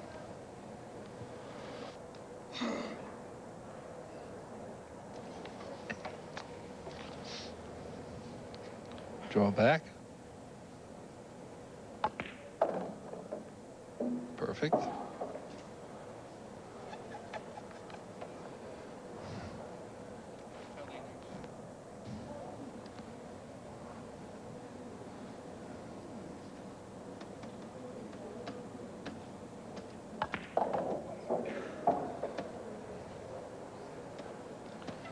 Okay, very simple run out. 7 in the corner right here.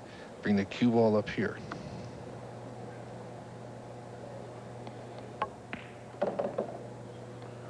Exactly. Shoots 8 in here. And draws the cue ball off the 8, right about there. Got to Gotta make sure he gets off this rail. That's the only thing that can hurt him. He's stretching. You hear him go grunt a little bit.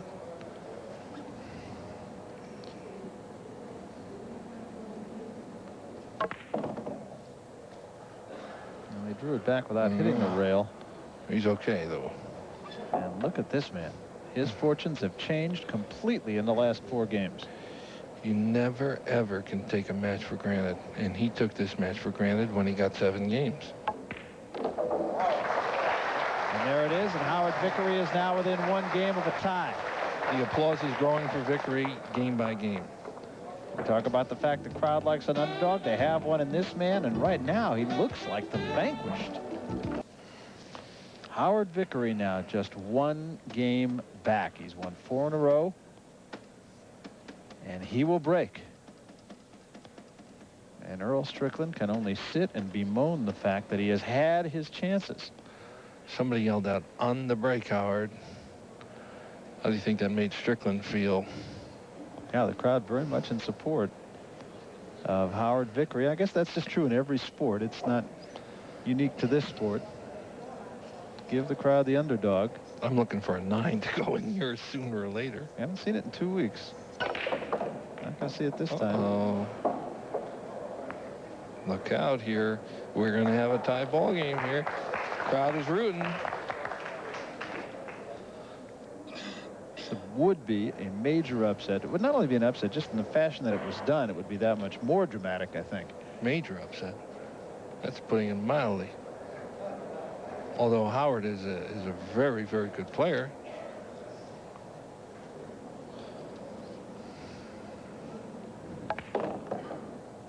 What was that? Whoa. What was that? Don't do that to me. That was... Oh, my. Jeez. I'll tell you. This is why people win, and I this did is it why myself. people lose. And he just He said did it he did it himself.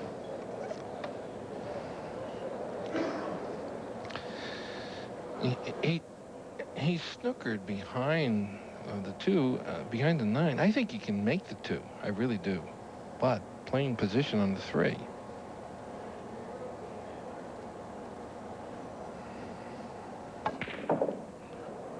Look out. Still may get there. No. But he has not made it easy for Earl Strickland. We got the 2 and 8 tied up right here.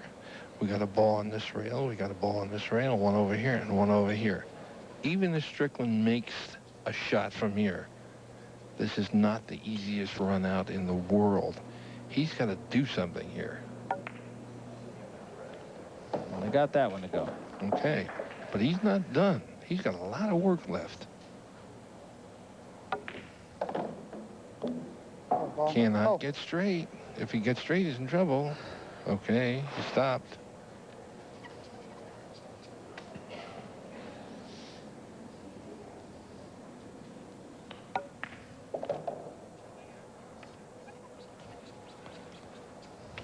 Strickland sees the opportunity now. Okay, shoot a 6 in the corner. Now, here's a whole key shot right here.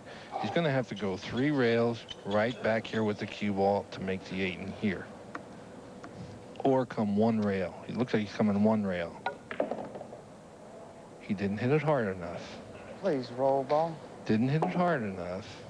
Made it tough. Made it tough. He's talking to himself.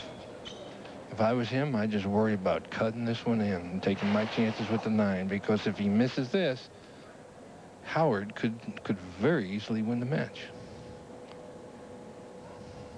Shot of the match for Strickland. Yep. All right. Oh. Okay. So here it is. This for the match. Well, I feel confident he'll make this one. Well, it wasn't easy, but Earl Strickland is through to the semifinals, and he really had to reach down because he was sitting and he had no place to go. Vickery was on a roll. Strickland finally got to the table, did not have an easy run out, but made good on it for 9-7. He wins.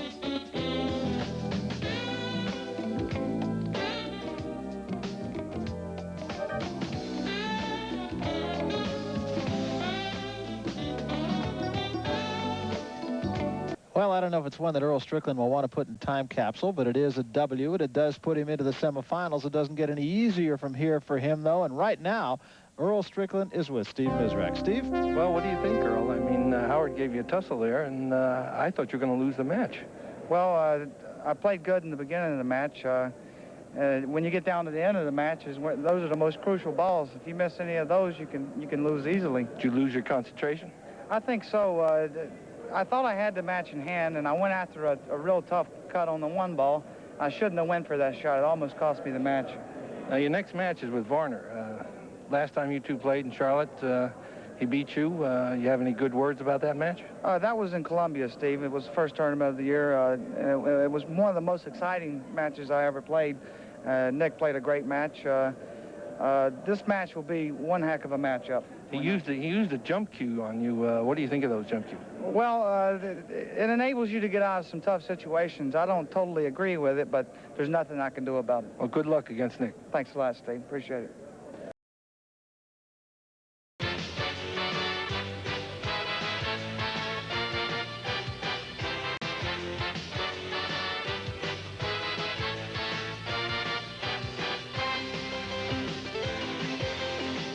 Welcome to the home of champions, Caesars Palace in Las Vegas, Nevada. Hello, everybody. I'm Barry Tompkins, once more with my partner, four-time U.S. Open champion, three-time World Open champion, Steve Mizrak. And, Steve, this one, really a classic confrontation. This is age versus youth. You got that right. Jimmy's been around a long time playing. Johnny's 19 years old, and he's just coming up, and he's going to be a great player. You never know what's going to happen. I kind of like Matias playing good. He's been on kind of a roll, hasn't he? Yes, proves that there's life after 40. But you got to like guys 19 years old. Remember when you were that old and started to play, just real loose, go out there, you got nothing to lose, let it all go.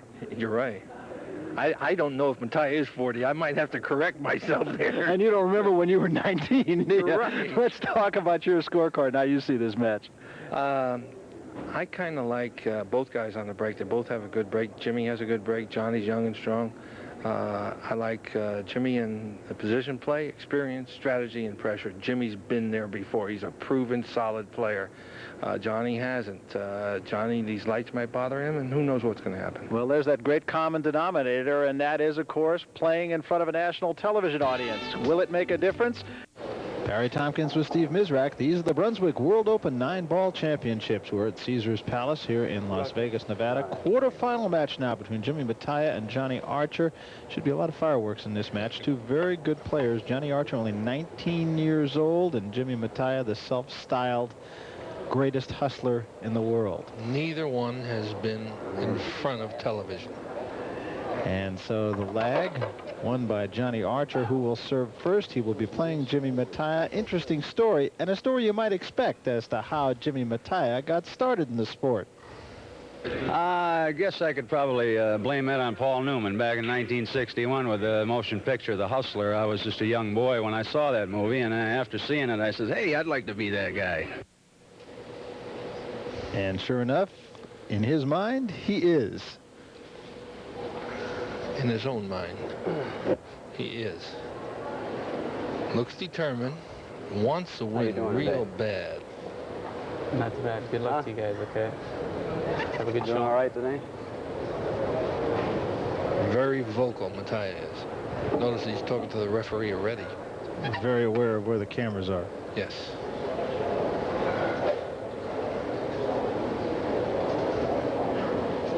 Mataya to break. I said Archer. It's Mataya.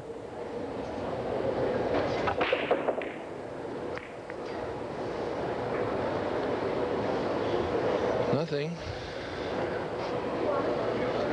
And a pretty good save. Now, Archer cannot push out here. If he does, he's going to leave the 1-6 combination. Push out. Well, gonna do it. I was wrong again.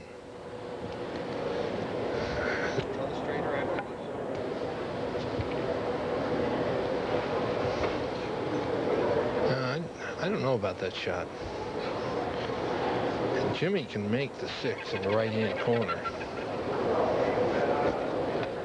But he wants to keep Johnny on the rope, so he might play safe. I think he's going to play safe.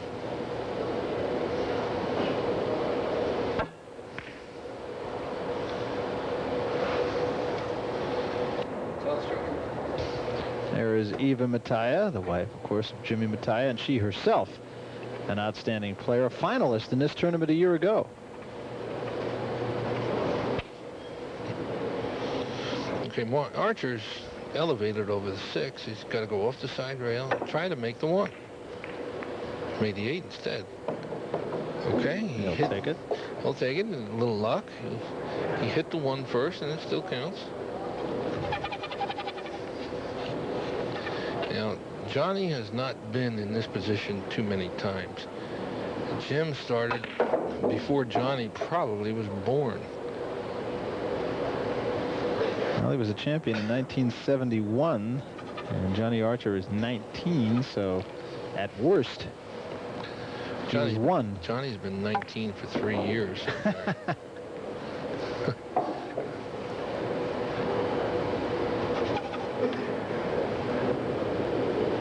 He's a youngster, and when the situation gets tough, you know, if you're not a proven player, I like his cummerbund and tie. I really do. It's like he just came from the prom. Maybe he did.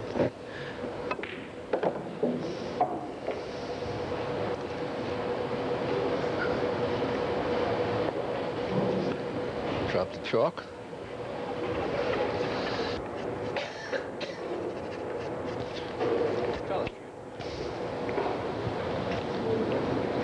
One slight problem, he's got to go all the way back. Right back down along the rail. Okay, well, I didn't want to draw a straight line because I didn't want to draw over his head.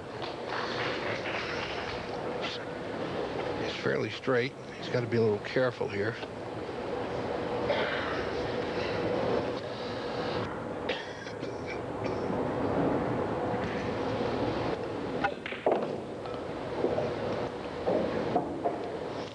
This is a good, young, solid player. This is the future of pool, right?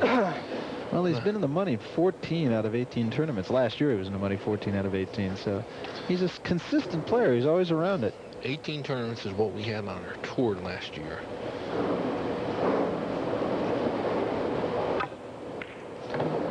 Uh-oh.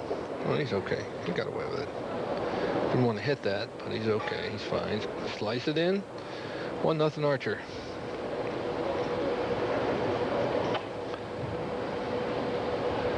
Very well played. First rack by Johnny Archer. Want to get even with a hamburger? Who do you like? Well, the truth to tell, I kind of like the youngster. We'll talk a little bit more about that when we come back. Johnny Archer wins the first game over Jimmy Mataya. 1-9 wins the match. Johnny Archer has won the first game, and he, of course, will break to start the second. Johnny is a good, young, solid player.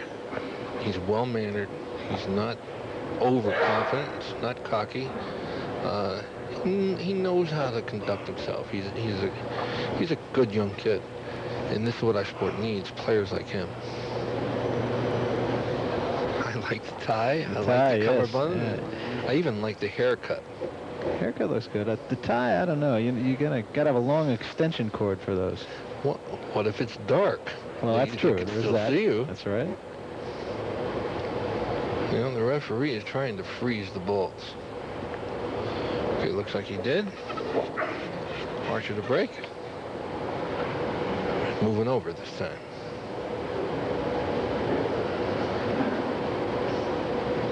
Mataya broke first, excuse me. Big break. Sometimes it doesn't pay to hit them 150 miles an hour. It's like a soft hit in the pocket in bowling. So it opens up now for Jimmy Mataya. Easy run out here. He's got to come up in between the...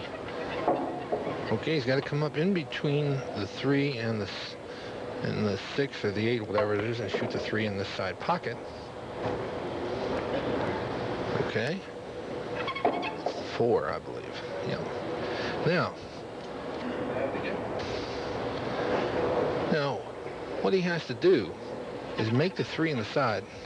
Make the 3, make the cue ball follow to right about here. Shoot the 4 in this side. Okay? A little bit harder. Okay? Now, a little touchy shot. He's got to go 3 rails. He's got to go 3 rails. Got to go off here, here, here, here, and try to wind up right about here.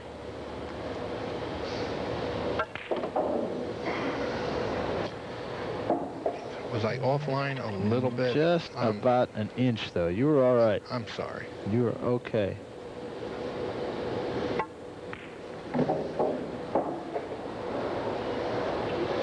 Now we've got another 3-rail shot. Jim didn't come he didn't come high enough. Slow today, huh? He didn't come high enough. All he's going to do is make the 6 in this. He's got to go 3 rails up here, here, here, and wind up right about here with the cue ball, and play the 7 in this pocket.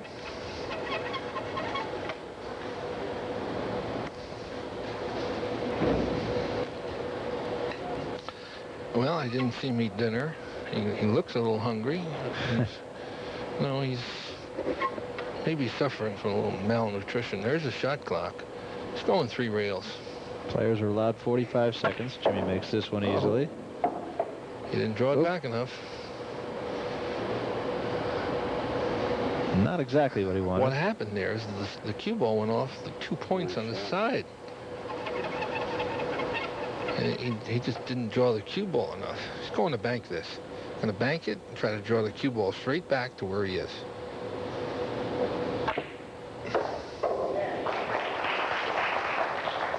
Good shot. Nice shot.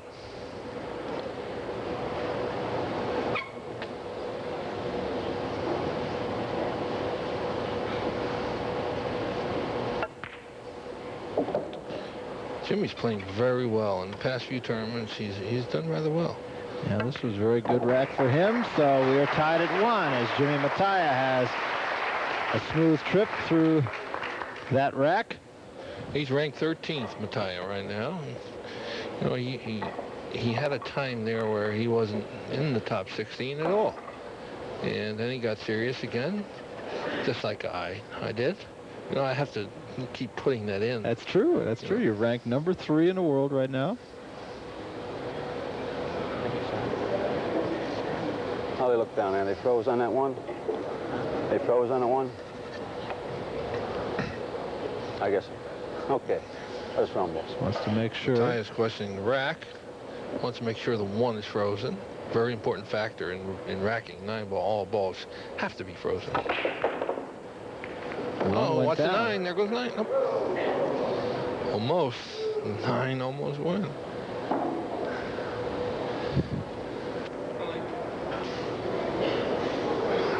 Watch the 9 ball now, right in the middle. Watch it kiss in. Okay, I thought it was going in. Almost. Ooh. Almost.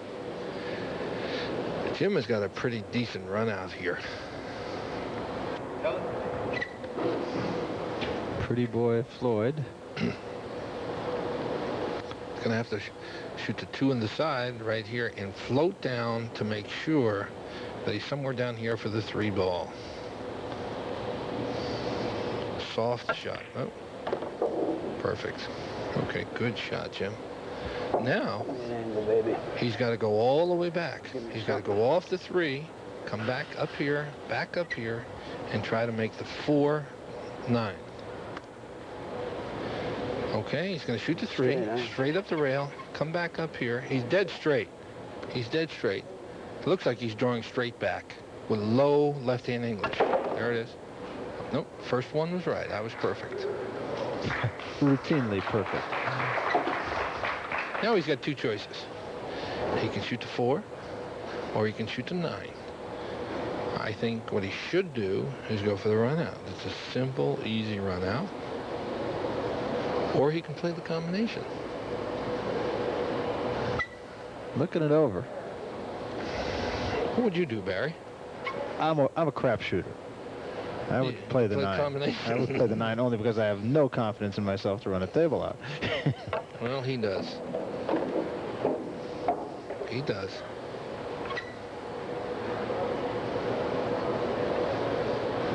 Simple run out again. Okay, he's going to shoot the 5 right here. And he's either going to follow down to about here or draw back right here. Perfect. Now, he's going to come off the 6, up here, right about here for the 7 ball to make it here. Then 2 rails on the 8, wind up here for the 9. I'd like to leave those lines in just to see how far off I am. You weren't off on that one. No. Caught the sand, honey. Caught the sand. Yeah, he hit it a little too hard. A little too hard.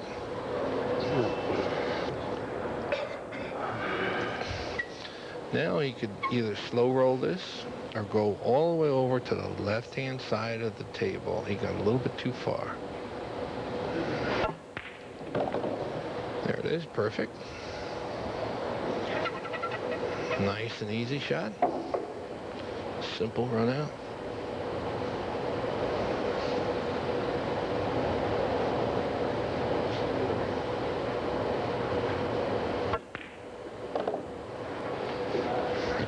Well, that's 2 very good racks in a row. Yep.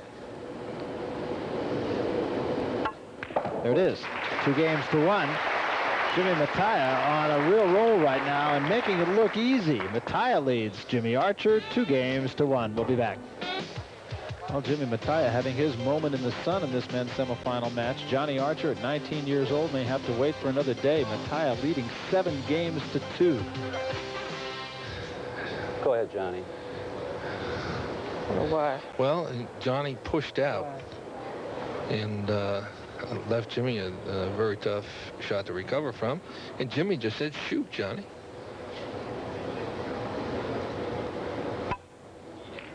Made it. Yes. Nice shot. Nice shot. But I guarantee you, Jimmy looked at the 2 and 3. Yeah, the 2 cannot go. That's why he gave Johnny that shot. Go in the hole. Now, Johnny is not even looking to play safe, but he's got to. I don't know how he's going to do it. Little touchy shot here. He's got to make sure he doesn't scratch.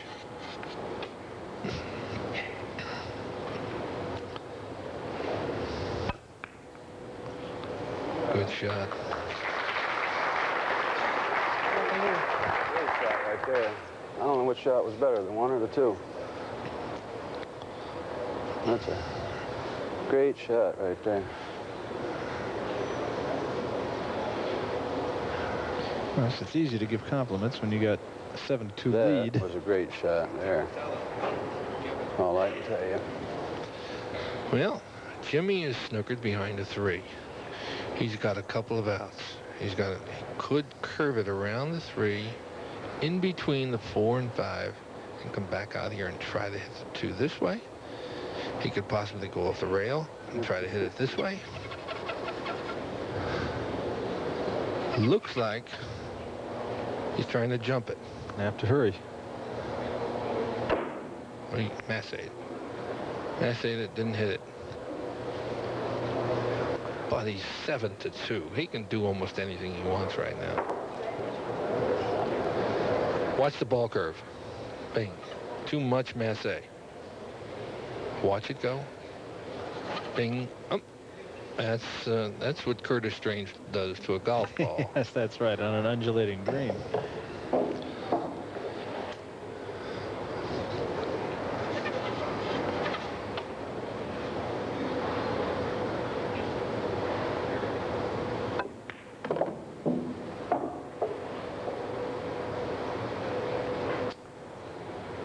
Oh, too far every time.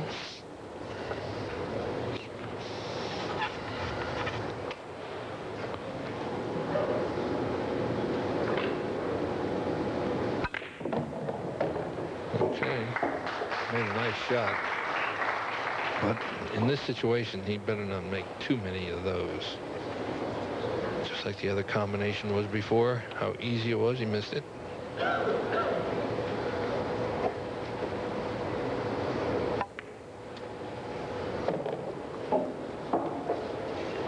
Six in the side, follow the ball, play the 7 in the opposite corner. 2 rails down, shoot the 8 inside. Well, he's drawing it back.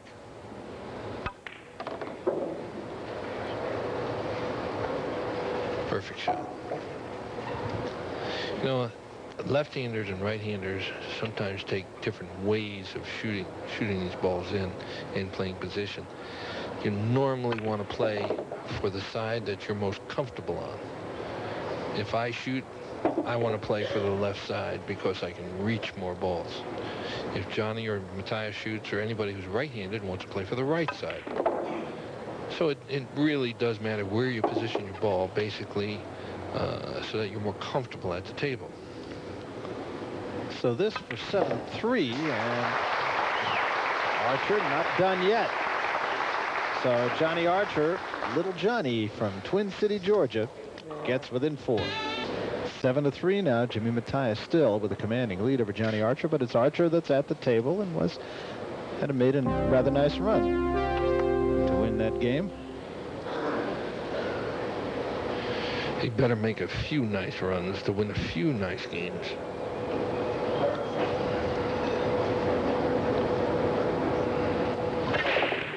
Nine inside. Oh, almost. That's what he needed, too. That might have helped him. Might have propelled him to get some confidence. Watch the 9 go shooting towards the side. Bam. Oh, I thought he made it. Oh, I thought so, too.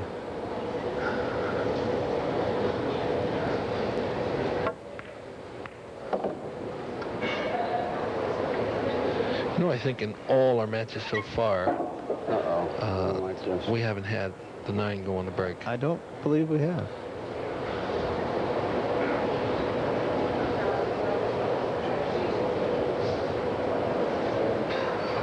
I don't think we like this.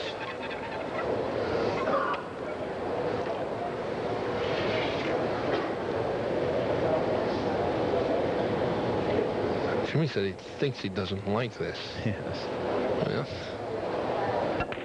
I might not like a vanilla ice cream cone either, but I would take it.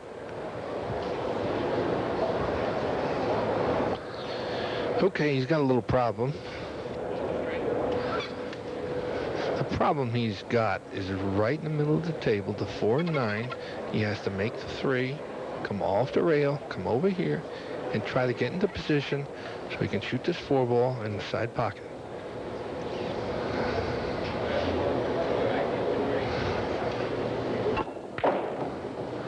Did he get enough? He did. He did. He's got to get away from the rail. Okay, he's away from the rail. Now, he's got a good shot here. Uh-oh. He's got a good shot. He can shoot the 4, billiard off the 9 right here, come back here off the rail, and come back here. Or, if he was smart, with the score the way it is, all he has to do is shoot the 4 straight into the side cushion right here, make the 4 go here, and stick him right behind the 9 for a good, solid safety. Got 2 ways to go. Oh, got the wrong kiss. Hold on. Feed me, baby. Ah, boy. Look out now. See, I didn't like that. Obviously, he didn't either. Safety. He's going to put the cue ball behind the 6, 7, and 9. Bring the 5 up. Look out, look out, look out. Not, oh, boy. He's got the alley. He's got the alley. He didn't hit that well. He's got the alley right here. Right here is the alley.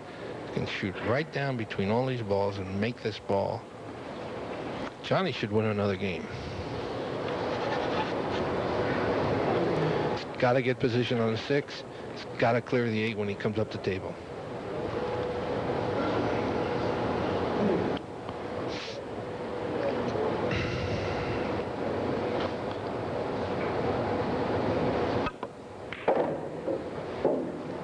He did. Okay.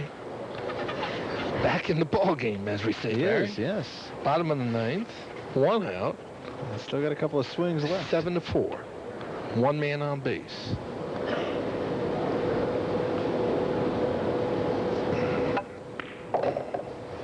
Hurry. Have to hurry.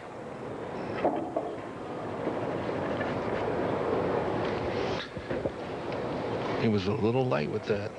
But he's okay. A player of his caliber should be able to handle this. Shooting the 7 in the side. Slide down back behind the 8.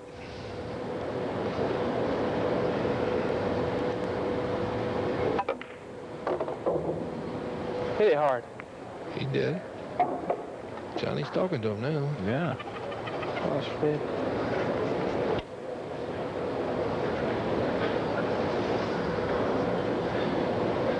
Sequence bow ties, sequence cummerbund, and patent leather shoes. I love he's it. hot.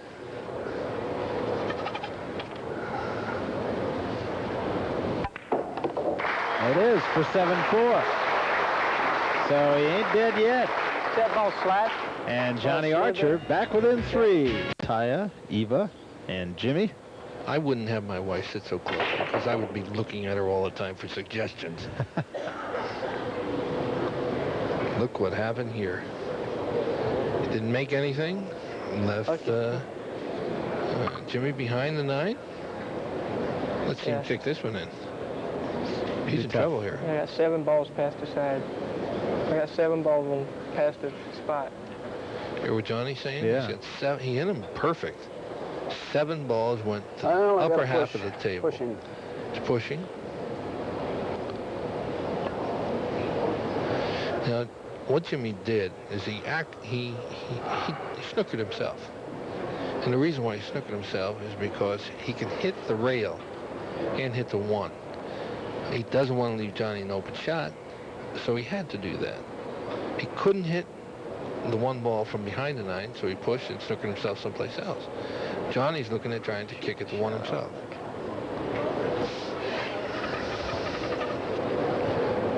Let him shoot it. Let him kick at it himself.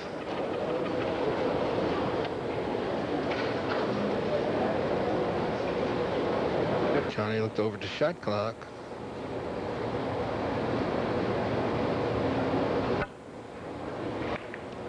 Went for it. Okay, you did not want to do that. He got away with it, though. You got me. He got him. But Matias got a good chance of snookering Johnny back. What he's going to have to do, he's going to have to just breeze by the 6 right here. Breeze by the 6 and go over to the side rail and clip this 1 and put the cue ball back here. And I got you back. Yeah, he's got him back. It's one of those matches you don't need any commentary. The players are giving it to you. That's perfect. Johnny said it's perfect. But Johnny's got to go off the side rail. Tough shot to hit because the rails are so unpredictable. Could be long, could be short, especially with Johnny shooting in the air. Hit it. Nope. Didn't get it. Okay. Yeah.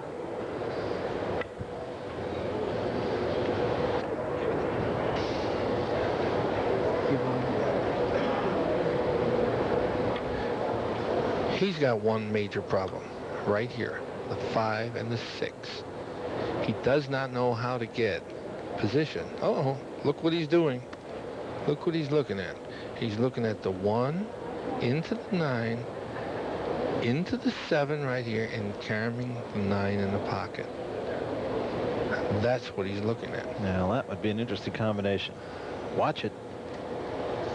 1 to the 9, off the 7, 9 down. No, yes. no, okay. Well, he didn't hit the 7. He just made the 9. That was a brilliant shot. Great shot. I tell you, he's taking advantage of every opportunity Johnny is missing. Great combination. Great combination. See, Jimmy had trouble in the upper end. And he said, well, let me get this shot going. 8 games to 4, off a brilliant shot by Jimmy Mataya. He'll be breaking for the match after this. 8 games to 4. Double cheeseburger. It's looking much better, isn't it? Thanks. I can. You're not going to go hungry as long as you're working with me. Yes. I like this.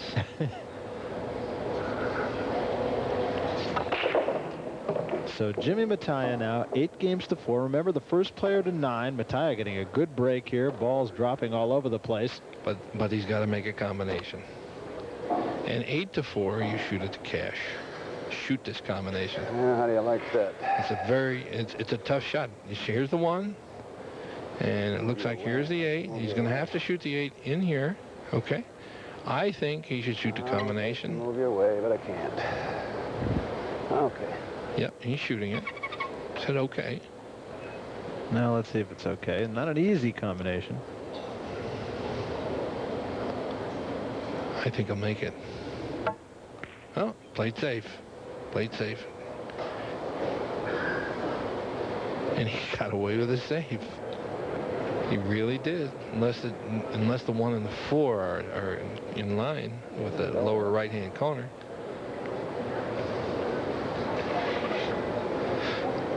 That's what Johnny Archer's looking at now.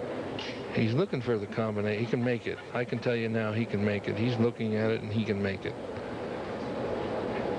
See, nice and easy. Leave the 1 there. Got it.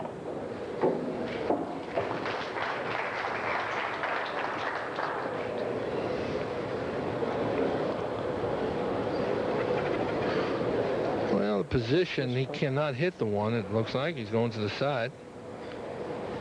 Ball rolled a little bit too far. Johnny elevates his cue too much. It's in the air all the time. Okay. That's about right. That was... Johnny hasn't gotten too many rolls. He's a little disgusted. Straight in now. And you can tell by the score. Jimmy straight in. Again, these shots are a little tough, straight in shots. I couldn't like shoot it and stop it. I like to throw it too much.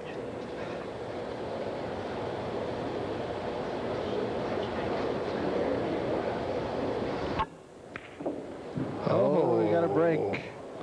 One of the only Oh. shots in this match I can remember Jimmy Mataya just flat missing. Well, yeah. I guess I didn't. He hit it pretty good. Thought I hit it good. Have a look at it. Oh, went off the side rail, in a little bit further, and a little bit too much speed. If he hit a little slower, I think it made it.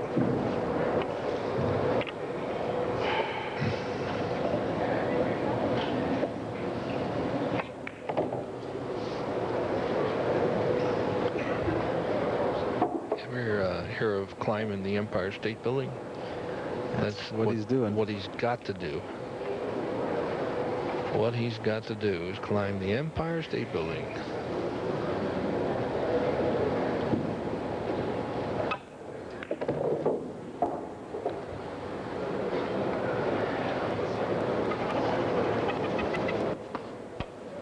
Perfect. He's absolutely perfect. Up the top of the table.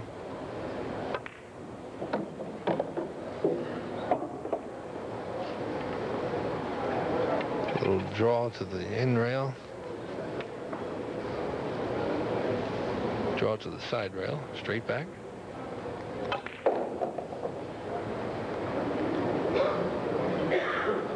A5.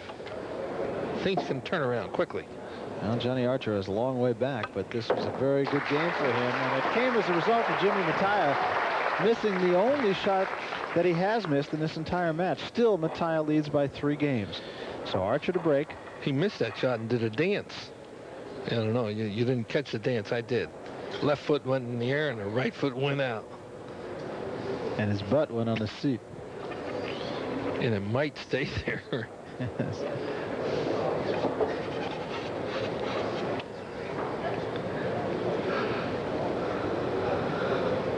Johnny is all over the back line with the white ball. He cannot find a place to break from.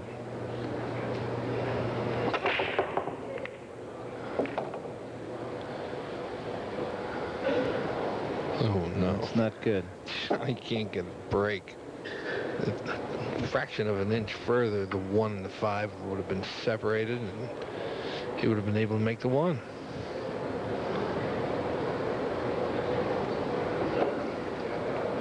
That is tough. He's got the orange ball and the yellow ball. Yep. And they're practically frozen.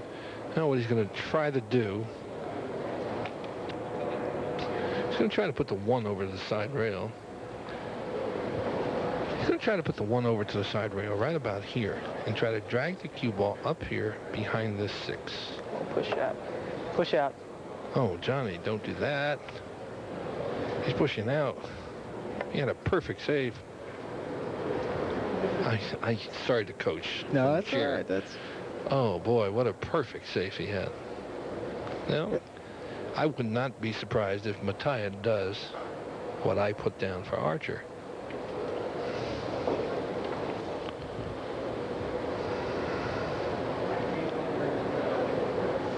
Nope. Let him go.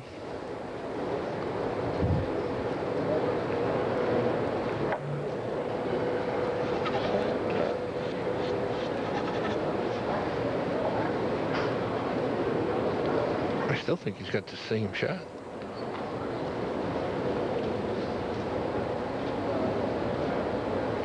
Right behind the 6. Tried. Yep. Tried. Okay, it's a good shot anyway. Would have saved about 5 minutes if Johnny did that in the first place. That's a good shot. Yeah, Jimmy's got to go up the table. And if Jimmy loses this game, Johnny is really in the match. The guy that Johnny's talking to, sitting on the side, is Paul Brienza. He's the vice president of the Men's Professional Billiards Association. We call him Doctor.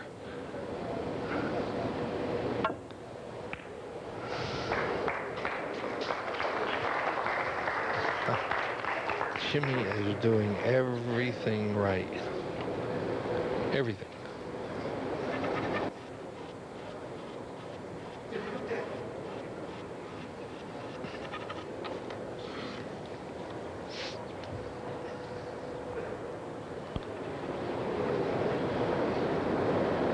What do you think here, Barry?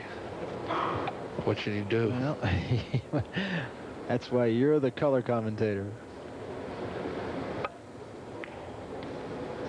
Uh-oh. Got away with it again. But Jimmy's got a nice, easy hit here. You're looking at the 9. Looking at the 9 on the side. What he was looking at was this combination right here. Going to this side pocket. This is the 1, this is the 9.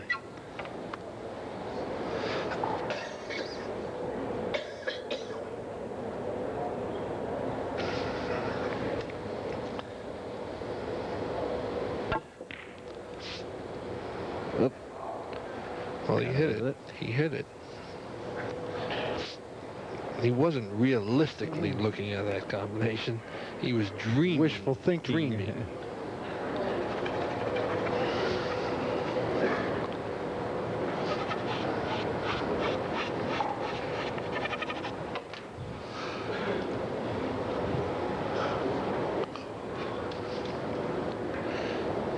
Well, position on the first ball is the key right here. Oh, gotta make it before you can worry about position. Look at here. Look at here. Look what's happening here. Safety. Well, good position, Safety. anyway. Jimmy cannot hit the 1. Good shot, man. But it seems like a few games ago he had the same shot and made the 1. Hang around the roses.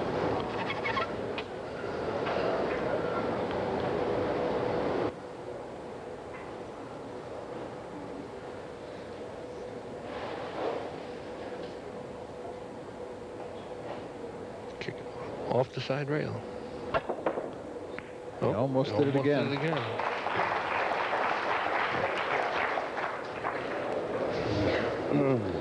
Now Johnny, if he doesn't lose his cool, he can hang in there. Snooker him. Don't bank it.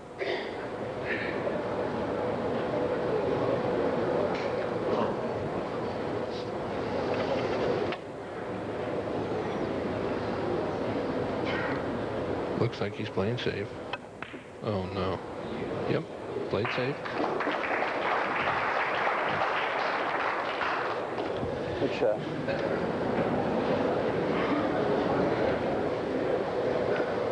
No, cut this one in and win the match. Maybe, huh? You hear what Matthias said? If he can cut this one in, he can win the match. If he misses it, he could lose the match.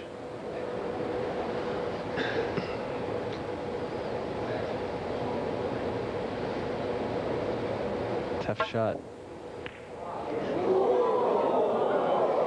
Can't get closer. Great try. I want to ask you a personal question. Who do you think has more confidence, Mataya or Strickland? Well, actually, but don't they play similar kinds of games? You know, maybe right now, yes. Maybe right now. Who has more zippity-doo-dah? Well, I haven't seen Mataya play before. I'd say maybe right now, today, maybe Mataya. I would always have said Strickland, but I've seen him play a lot more. Okay. I like the way you got out of that. That was good, wasn't it? Extricating myself without making any kind of a commitment.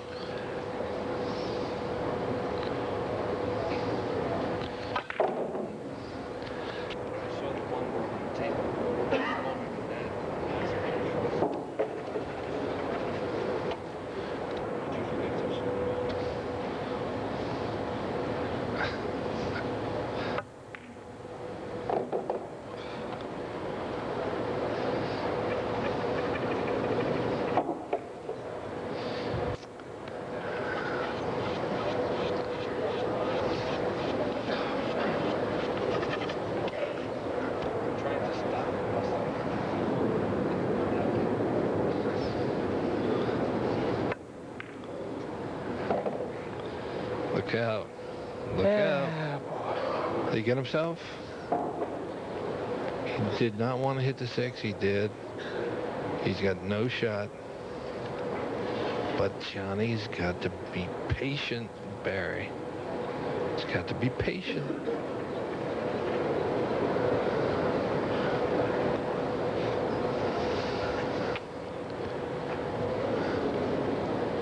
Cannot lose faith here. That's it. Be patient. Bounce up, buddy.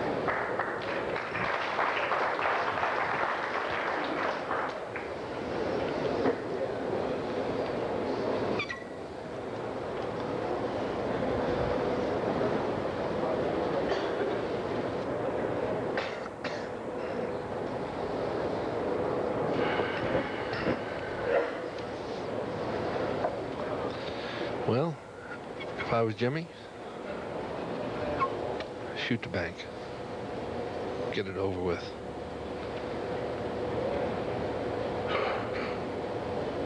Tough to play safe.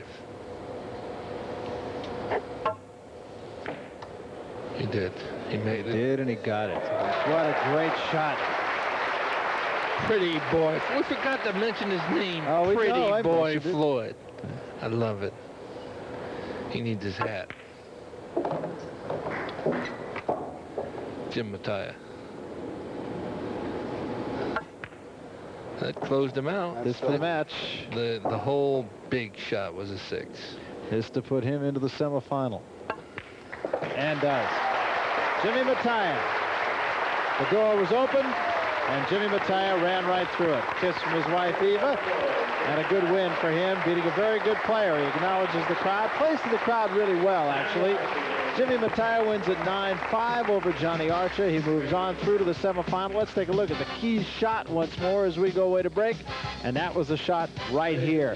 Shoot Ball for was the catch. almost on the rail, and all he did was knock in the hole. Great shot. Great shot. I would have done the same thing. I know you would have.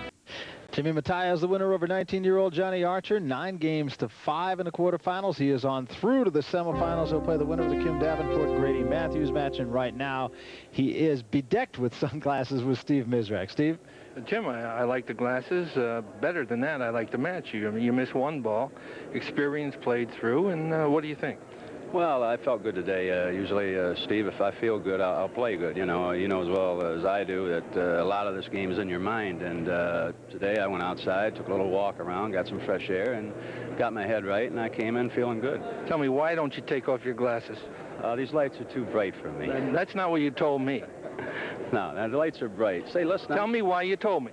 The lights are too bright for me, Steve. No, be honest. He told me that he didn't want to be recognized throughout the country because he's known as the greatest hustler in the world. You know, people around Jersey tell me that you're the greatest player in the world. You know, I still want to play that $1 Million Challenge match. Winner takes all, brother. Oh, you have to win this tournament. Back to Barry.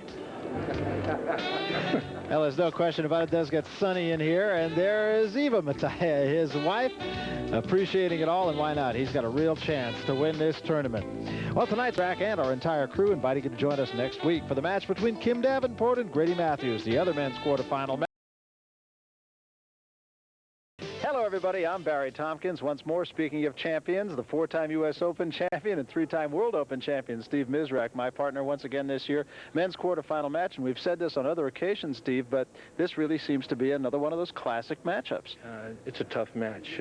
Kim has been on a roll. He's ranked number 2 in the MPBA, and he's playing very well. Although Grady did very well in Charlotte at the Governor's Cup, finished second, he's playing good too.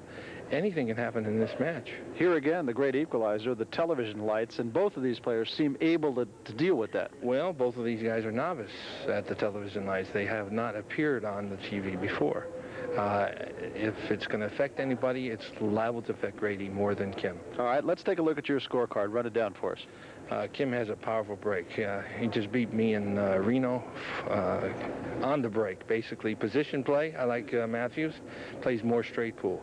Experience, I like Davenport. He's been in the finals so many times. That's why I give him the edge in experience, even though Grady might be twice his age. Strategy, Grady's a slower player. He doesn't take as many chances as Davenport. I like Grady.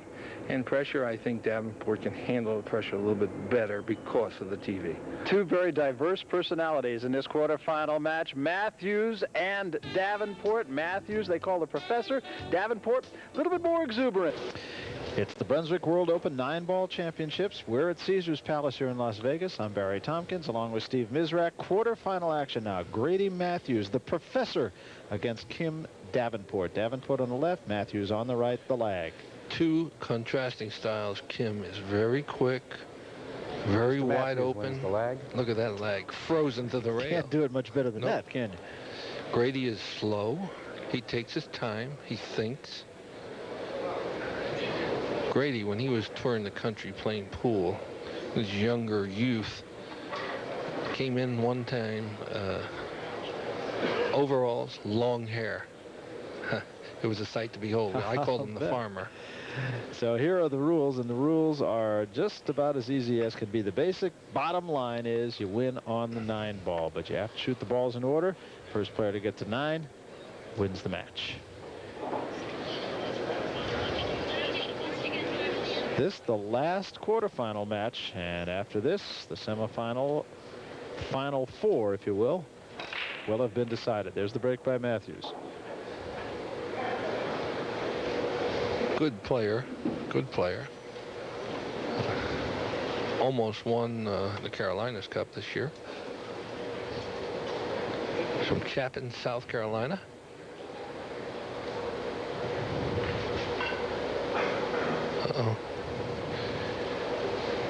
Bad shot already. I didn't like that one. Now, early on, we've seen that a lot throughout this tournament, that early in the matches, there's almost that settling in process before the television cameras.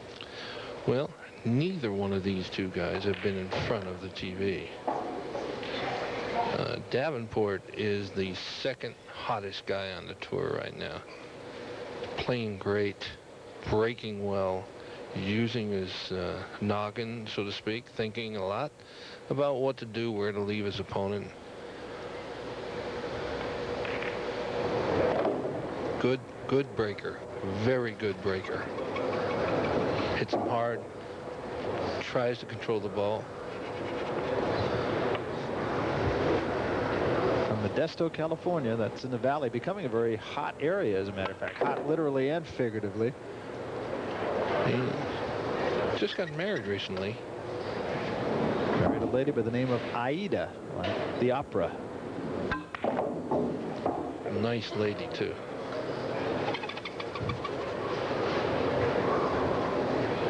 Kim is determined to basically make a name for himself and win this thing.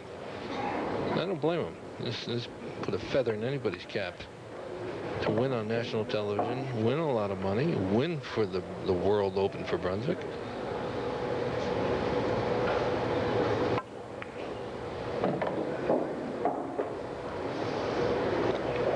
Grady cannot make any mistakes with this guy. Made one mistake, cost him the first game, could cost him a series of games.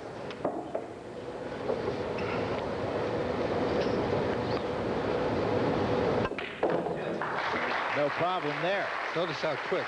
So Kim Davenport gets up, gets a run, and gets the first game. We'll be back. Barry Tompkins with Steve Mizrak back at Caesars Palace. This is the World Open 9-Ball Championship semifinal match in the men between Grady Mathews and Kim Davenport. And because of time constraints, we will pick the action up now with this match tied at 3. Mathews staying right in it. Neither player really giving up very much.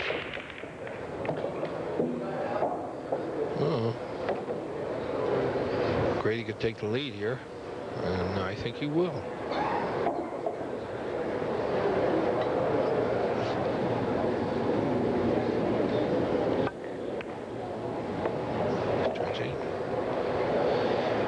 Again, only one problem for Grady, and it's the ball that's touching the 9, which is a 6. Just open them wide open. Look at this.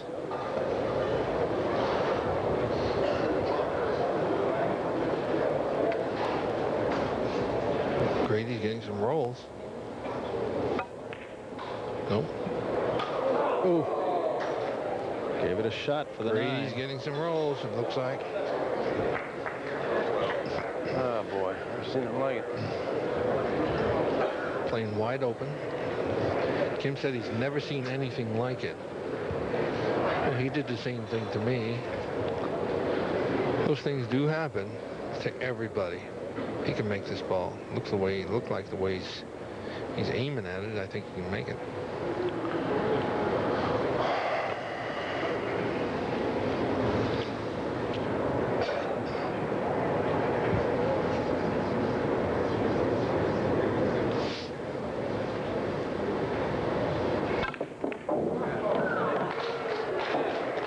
Pretty well.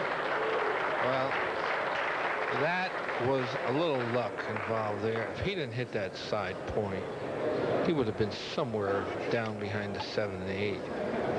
And the 6 would have been in the middle of the table. So this could give him the lead. Oh. A little luck right there. Yes, it was. He wanted the 9 to go at the end of the game. You don't even want to shoot the 8.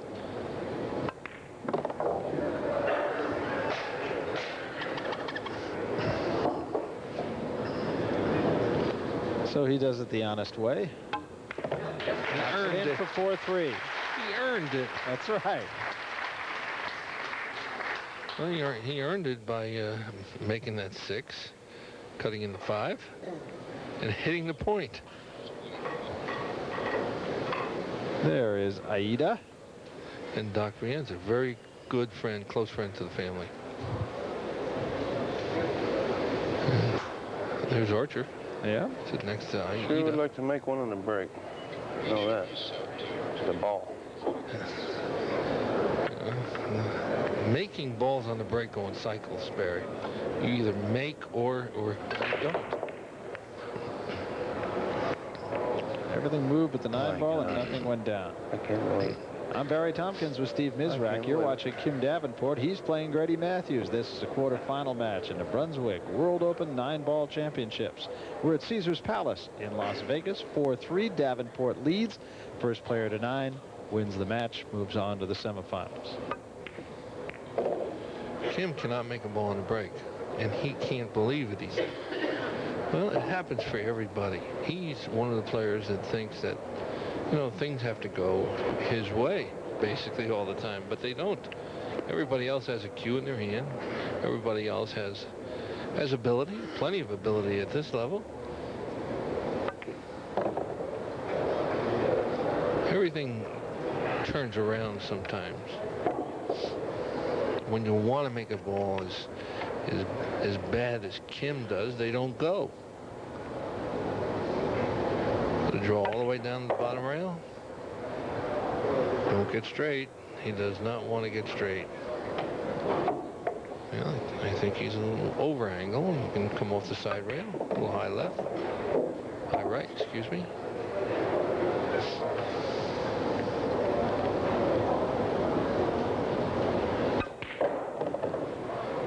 Notice how hard Grady's hitting the balls in the pocket.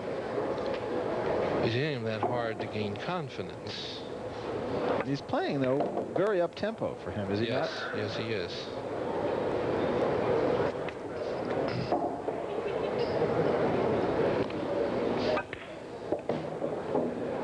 Oh, don't get straight. Oh, he's okay. Got to go 2 rails. Nice and easy. Don't jaw it. See what I mean? What'd I tell you? Don't jaw it. What do we got here? Look at this shot.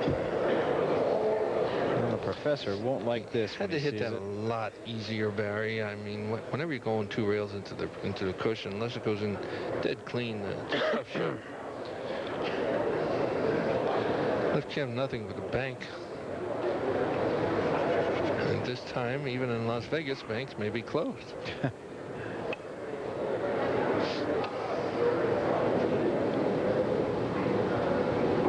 Spinning it in off the rail, hitting the rail first into the ball. Okay, he played it safe along with that. Hit it good shot. And I think Grady's going to try to cut this one in. I think he should try to cut it in.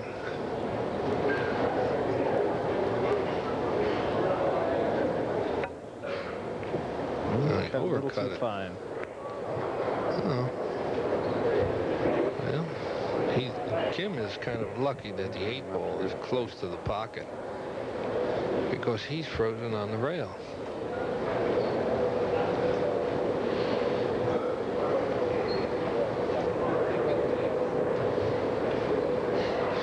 What he's going to try to do is hit this one hard.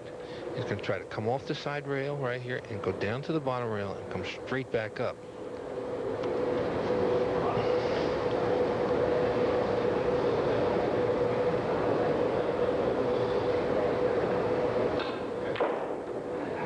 Okay.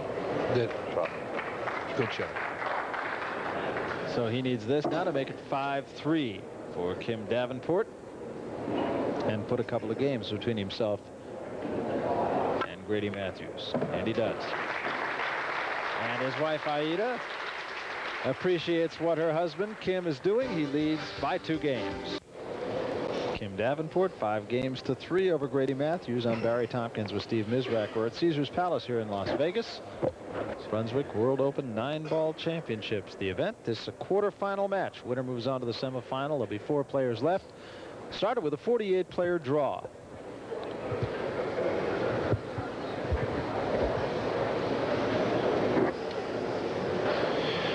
Well, there. Mindy and Lisa. I just happen to know that. Yeah, I wonder why. You always have your eye out, Barry. Yeah. Was it like this when you were playing? It's like window shopping, you know? Yeah. Unbelievable. I know. We've got a big window right in front of us.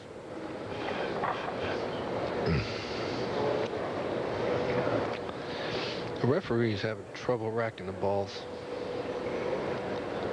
Nope.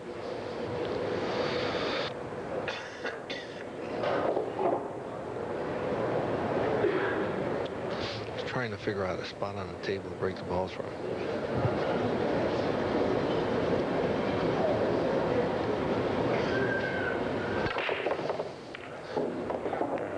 Scratch.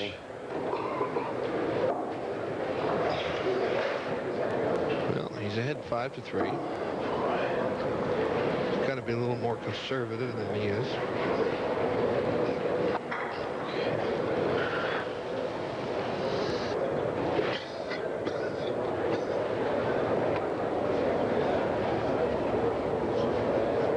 Grady Mathews now. Another chance for him. Nobody's had an easy game either. Nope. In fact, throughout this whole tournament, there have been very few.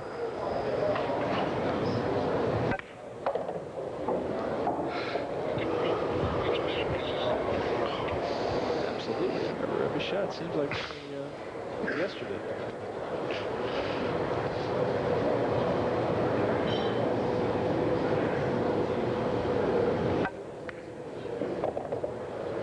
Perfect, perfect.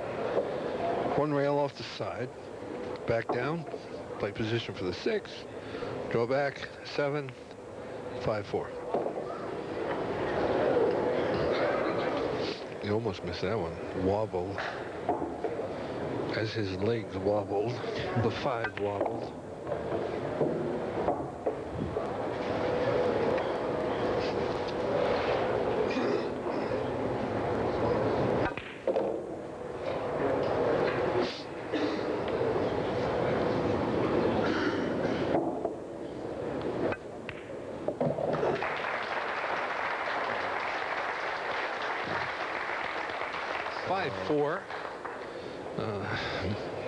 My guy is on the wrong end, but he's breaking. Yes, he is. No, he's not going away at all.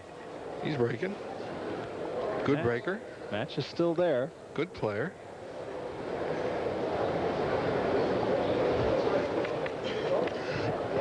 Grady Mathews, incidentally, in the process of publishing a book about his life. I'll tell you what, I'd buy it.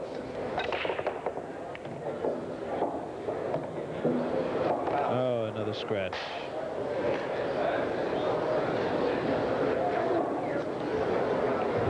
Might be 4,000 pages in that book, Barry. He's had a long life in a lot of cities.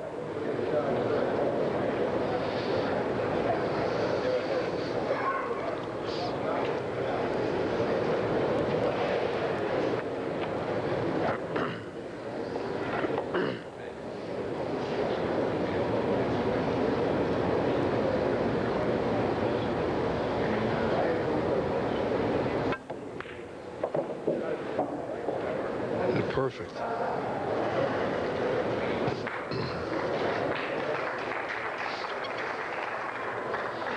Well, we got the 2 in the lower corner. Nice slow roll of 2. 3 in the upper corner. Draw back for the 4. 1 railing up for the 5. 6 and 9.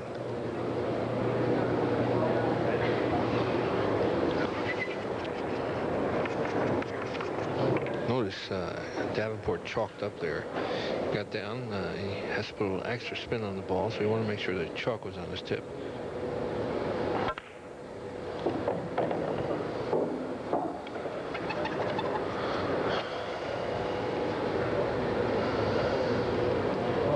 Draw it over to the side rail. There goes the chalk again for the novice player. These guys chalk up after every shot.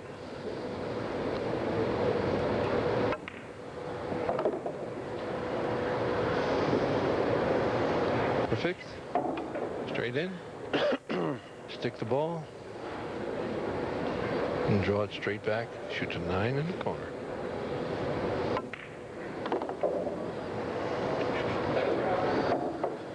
Just don't scratch. That's all. Perfect.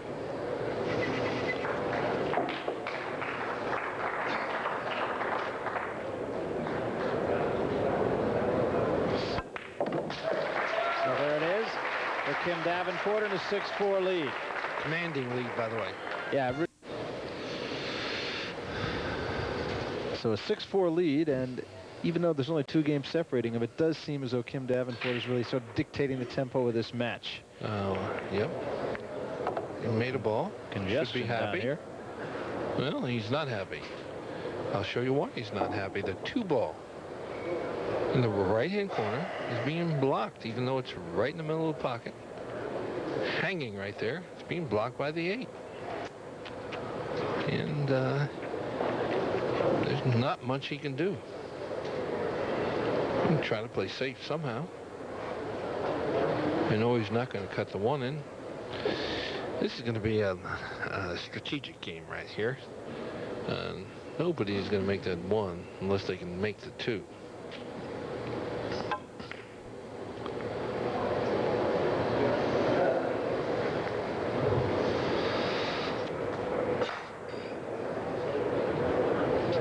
First time anybody gets a chance, that 2 is going to go out of there. If he hits this high, cue ball is going to stay along the rail.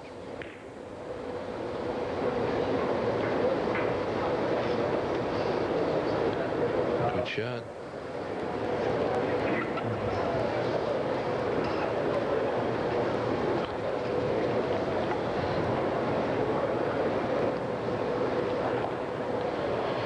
Kim has got to really bear down and concentrate here.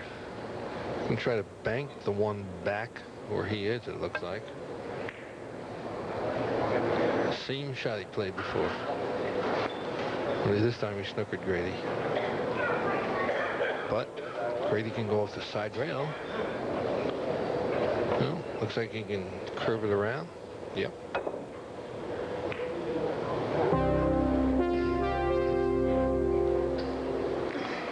Now, shoot the 1 inside. I don't know if he can make the 2 in the upper corner, even if he lays on the end rail up there.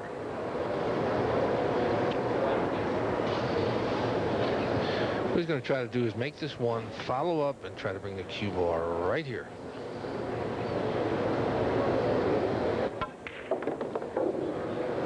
Ooh, did he get enough? No, we can tell. Yeah, he got enough. I can tell the way he's stalking the table, he got enough.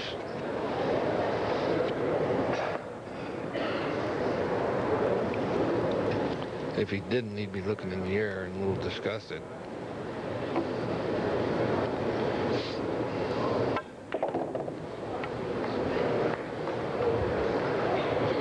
Good shot. Well, should be a 7-4 match here.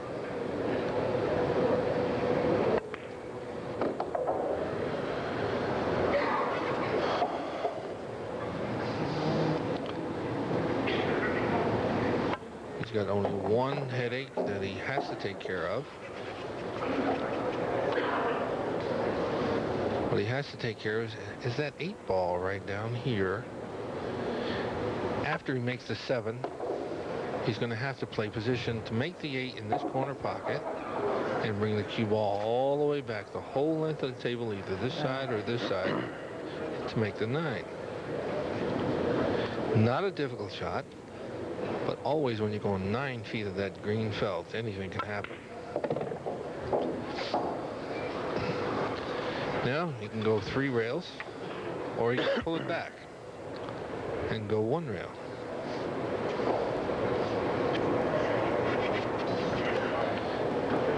You can go 3 rails this way, or you can come straight back right here.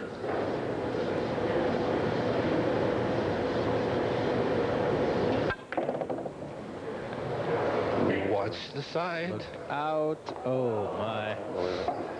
I can't believe he did that. And neither can he. Slides, I know it.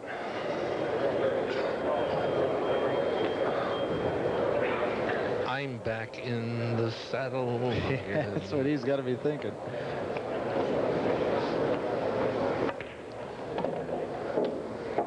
Maybe if I start singing Willie Nelson, give me a job or something.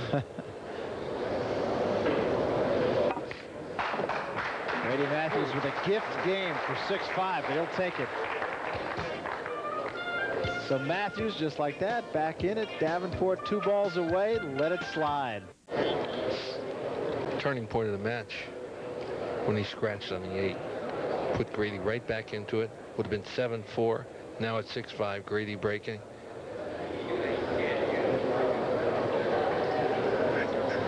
If Kim loses this match, he'll remember that 8 ball scratch for a long time.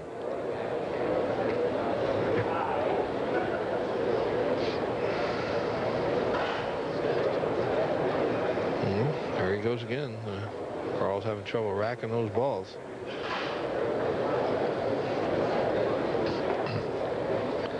I think the spot needs to be changed. Little spot that the one rests on. Oh, see the one slide a little bit. Can I ask him? Grady's I know you're not supposed to check the rack, but they're rolling all over in there. Okay. Okay.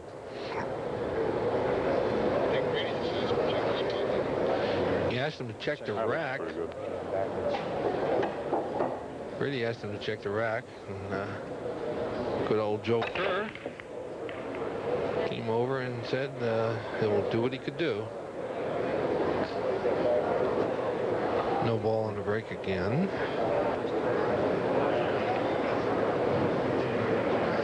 Tough shot for Davenport here.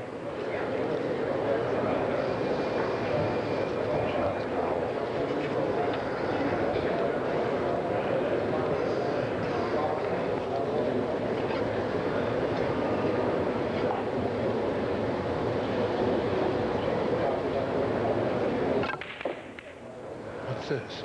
I'm not sure. I have no idea what he did there. Well, Grady Mathews with another opportunity now, and Kim Davenport can't quite believe what he just saw.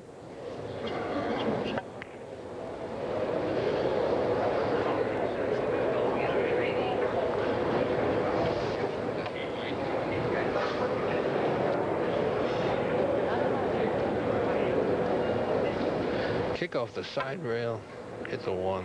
Just caught it. Look at this. Well, Kim, I don't like his attitude right now. He seems to be depressed. And when he gets depressed and things are going wrong, as they are now, he doesn't play too well. He sort of plays to give up.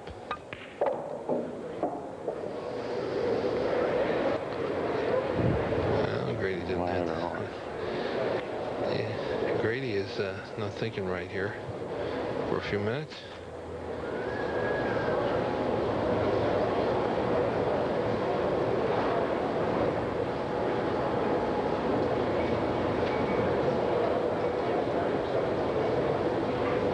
I don't know if he's playing the two or if he's just playing safe. Looks like he's playing safe. Nice job.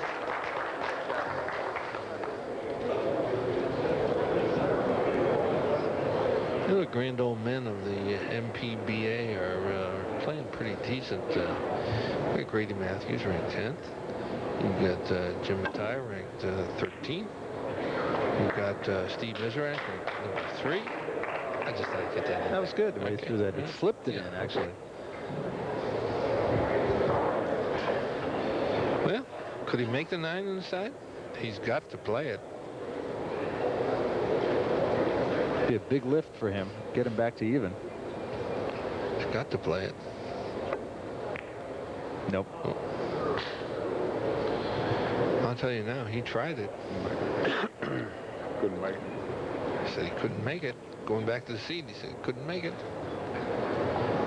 He couldn't make it if he hit it like that. He couldn't make it. What's Kim doing here? Air ball.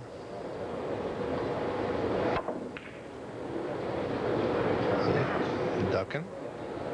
Playing safe.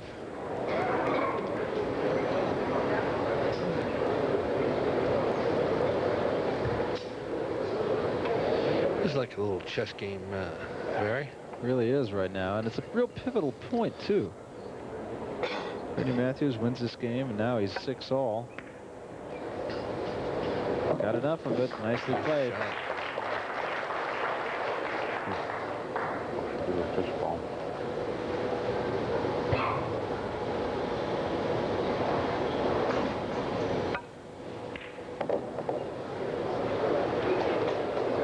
Nice shot. He had to reverse that ball. Nice, simple run out right here. Doesn't do anything silly here. The score will be tied.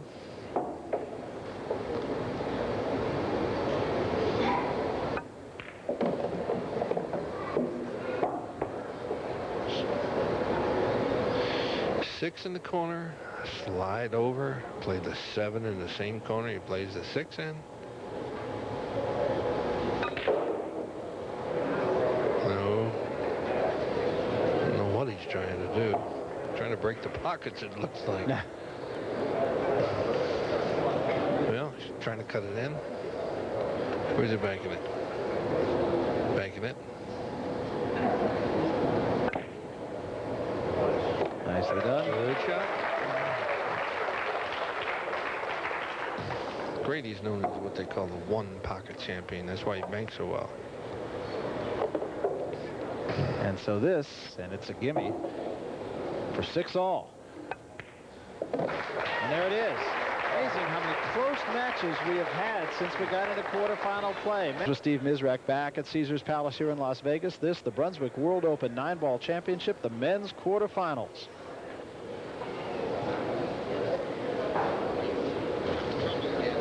Once again, trouble with the rack here. It's been ongoing, actually, not only in this match, but in previous matches. You got him.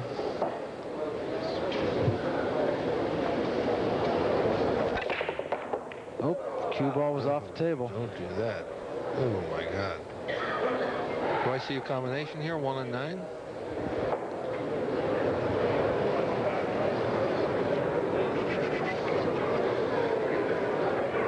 Watch the 1 where he spots it. A 1 and 9 combination here. Looks like it's dead straight in the pocket. That's what happens when you jump to cue ball. You can't do that. Kim missed the combination before. I don't think he'll miss this one. I think he will make this one. He's gonna give it one more look. He's coughing like he's got my cold.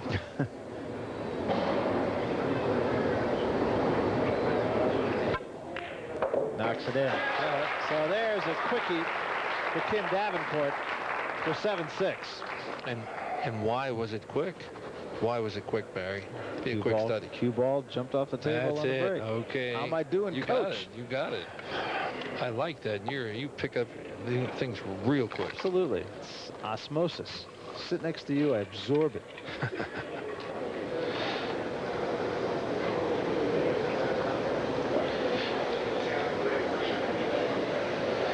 You know, Carl's racking the balls again. Let's see if we can get them tight this time.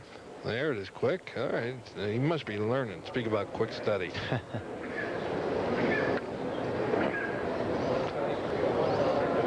7-6, pivotal game right here.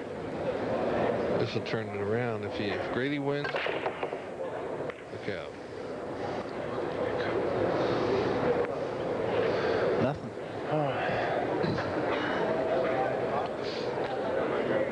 It's just like drawing an 8 and a 3 in the casino, hoping you get a picture card, but they never come. Yeah. Oh, nice shot. Both of these guys are playing excellent.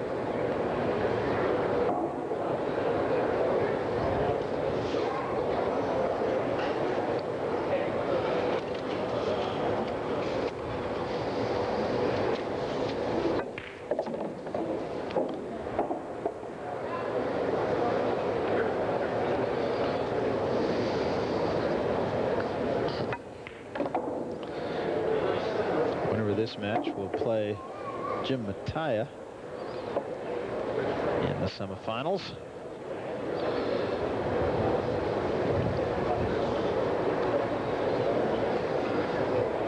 They both had tough roads to get here. Grady played a few tougher players than Kim did, but they both played quality players.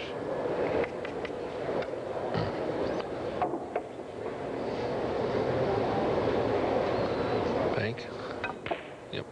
Oof. Can't do that, Grady. Yeah. can't do that, but you can do this, though. Jeez, I don't believe that ball took off long like it did. Things are not going right for Kim, even though he's in the lead.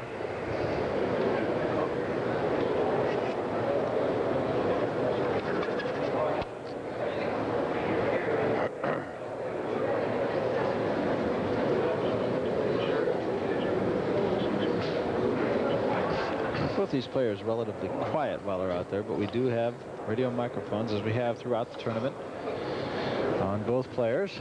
What I think Kim is going to do, play a little safe here. He's going to spin off the 5, come right around here, put the cue ball right in his pocket. Well, he played safe, tried to make the 5, didn't get away with it. And Grady can catch up here.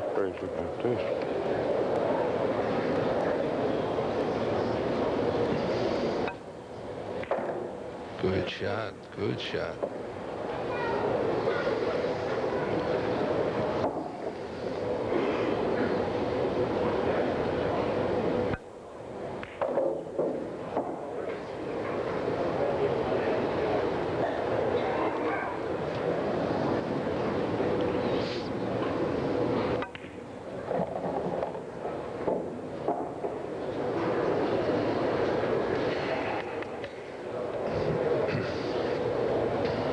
Left-hand English he's using.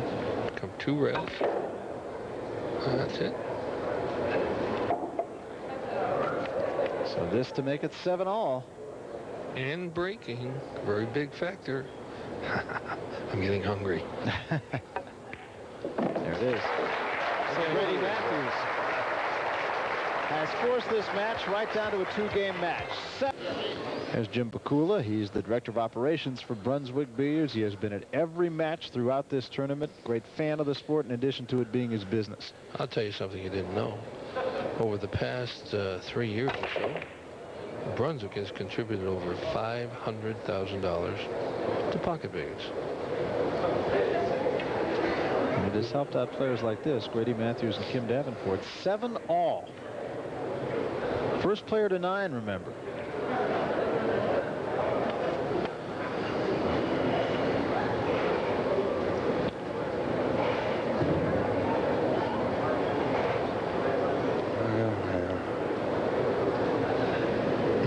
Jump shot. Oh, he's a little close. He's a little close. Well, he did it. Good shot. Straight in. Thank you. Straight in.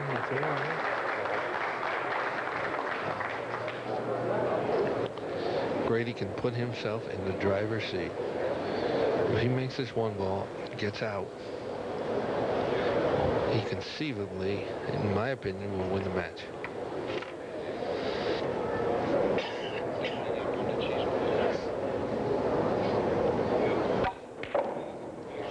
Got that one down. Good shape on the 2.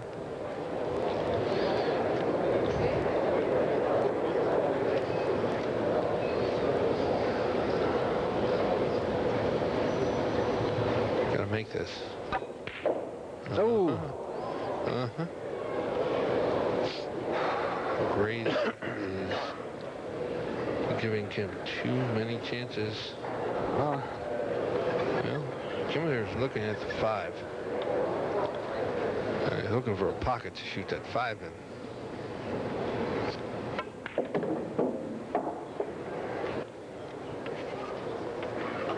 Well, moving a little faster, Kim. And Kim is a fast player. When he moves faster, he plays better. Here's a guy who played in this tournament by the name of Machine Gun. Probably not his given name, I take it, huh? Lou Butera, the fastest player in the universe, was anyway. Oh, look at this. Suddenly a lid on both pockets. Well, I have never seen Kim do much of that.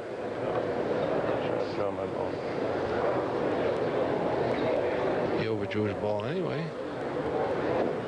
But still, when you're at that table, you're in command. And Grady right now is in command. See what he's doing here. It looks like a safe behind the 6. Is it? Yeah, almost.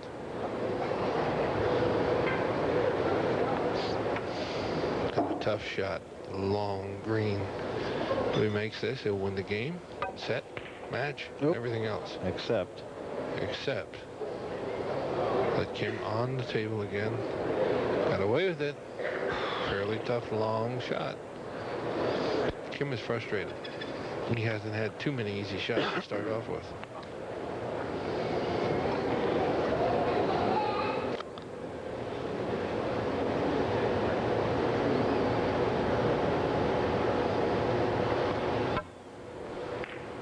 No. Blame that.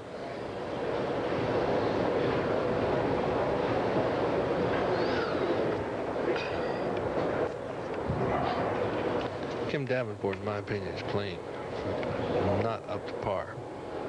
He plays a lot better than this. He is justifiably ranked number 2 on the list.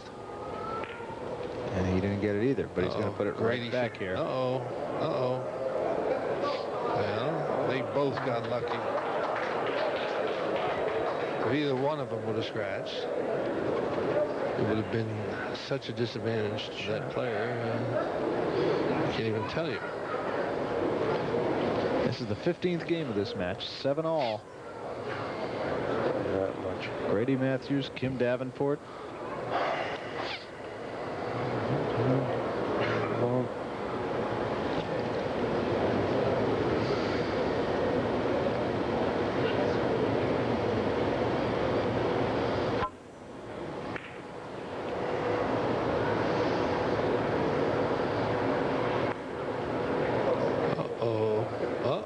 Look what I see. See the 9 ball going? I see the 9. I see a billiard on the 9. The 4 ball is right here. The 9 is right here. I see him shooting down off the 4 into the 9 and making it right there. There it is.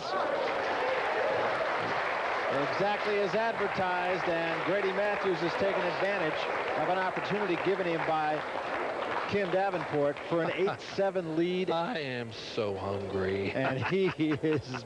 I haven't picked a loser yet. No, that's true. Mathews now with the lead and with the break.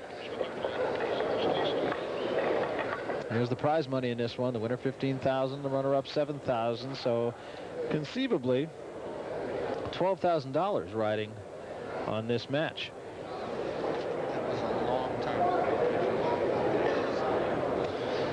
Here's the story. Mathews can now be the master of his own fate. And it's something that you don't often get an opportunity to do in this sport. How about 9 on the break? Think it's possible? We have not seen that in the tournament. That's right. And last year, I remember we saw it many times. Right.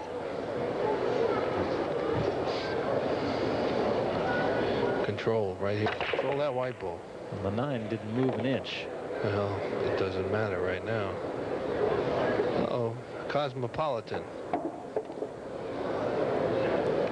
We call this a road map. This is what they call an easy run out. As long as he gets on that 2 ball.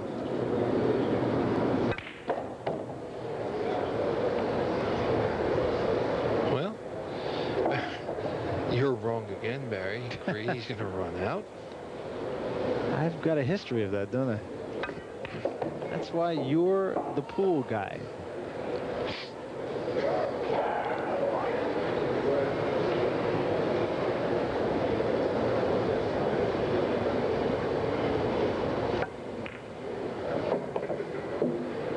Well, here we go. Looks like Davenport is on his way. And Grady's on his way to the next match. Who's he play? He will play Jimmy Mataya. Mataya, huh?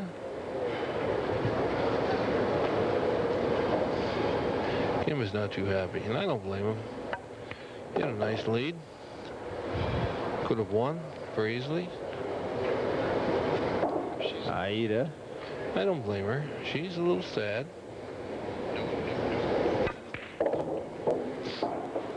You know what Kim did last time he played in the tournament and won it? Bought him a mink coat himself. Bought one for him. Then he went out and bought one for his wife. Nice guy. I asked him to buy one for my wife, but he wouldn't do it. I put a mink coat on one time. This is the match right here. I won't tell you this story now. Remind me next week. Okay. Match. Grady Matthews. There it is. Grady Matthews through to the semifinal. Davenport gave him the opening, and Matthews was very happy to take it. 9-7.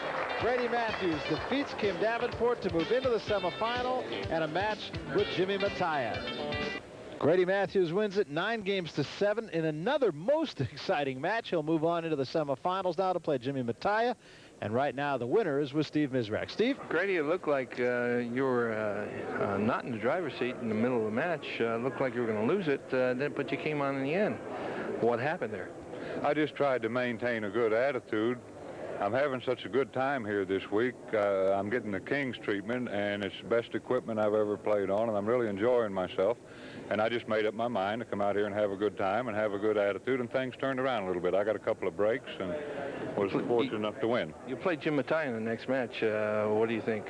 Well, I don't prepare any differently for one opponent compared to another. I just try to play the game the best I can every time it's my shot, and whatever happens, happens. Thanks very much. Like the time you ran 150 and out on me. Do you recall it? I recall it. Thank you. My strategy was to keep you in the chair. Didn't work. Thanks for the plug. Back to you, Barry. All right, thanks, Steve. Well, Steve Mizrak will be up here with me, but Grady Matthews will be in the semifinals. For now, I'm Barry Tompkins speaking for Steve Mizrak and our entire crew and inviting you to join us next week. What a match. Semifinal between Earl Strickland and Nick Varner.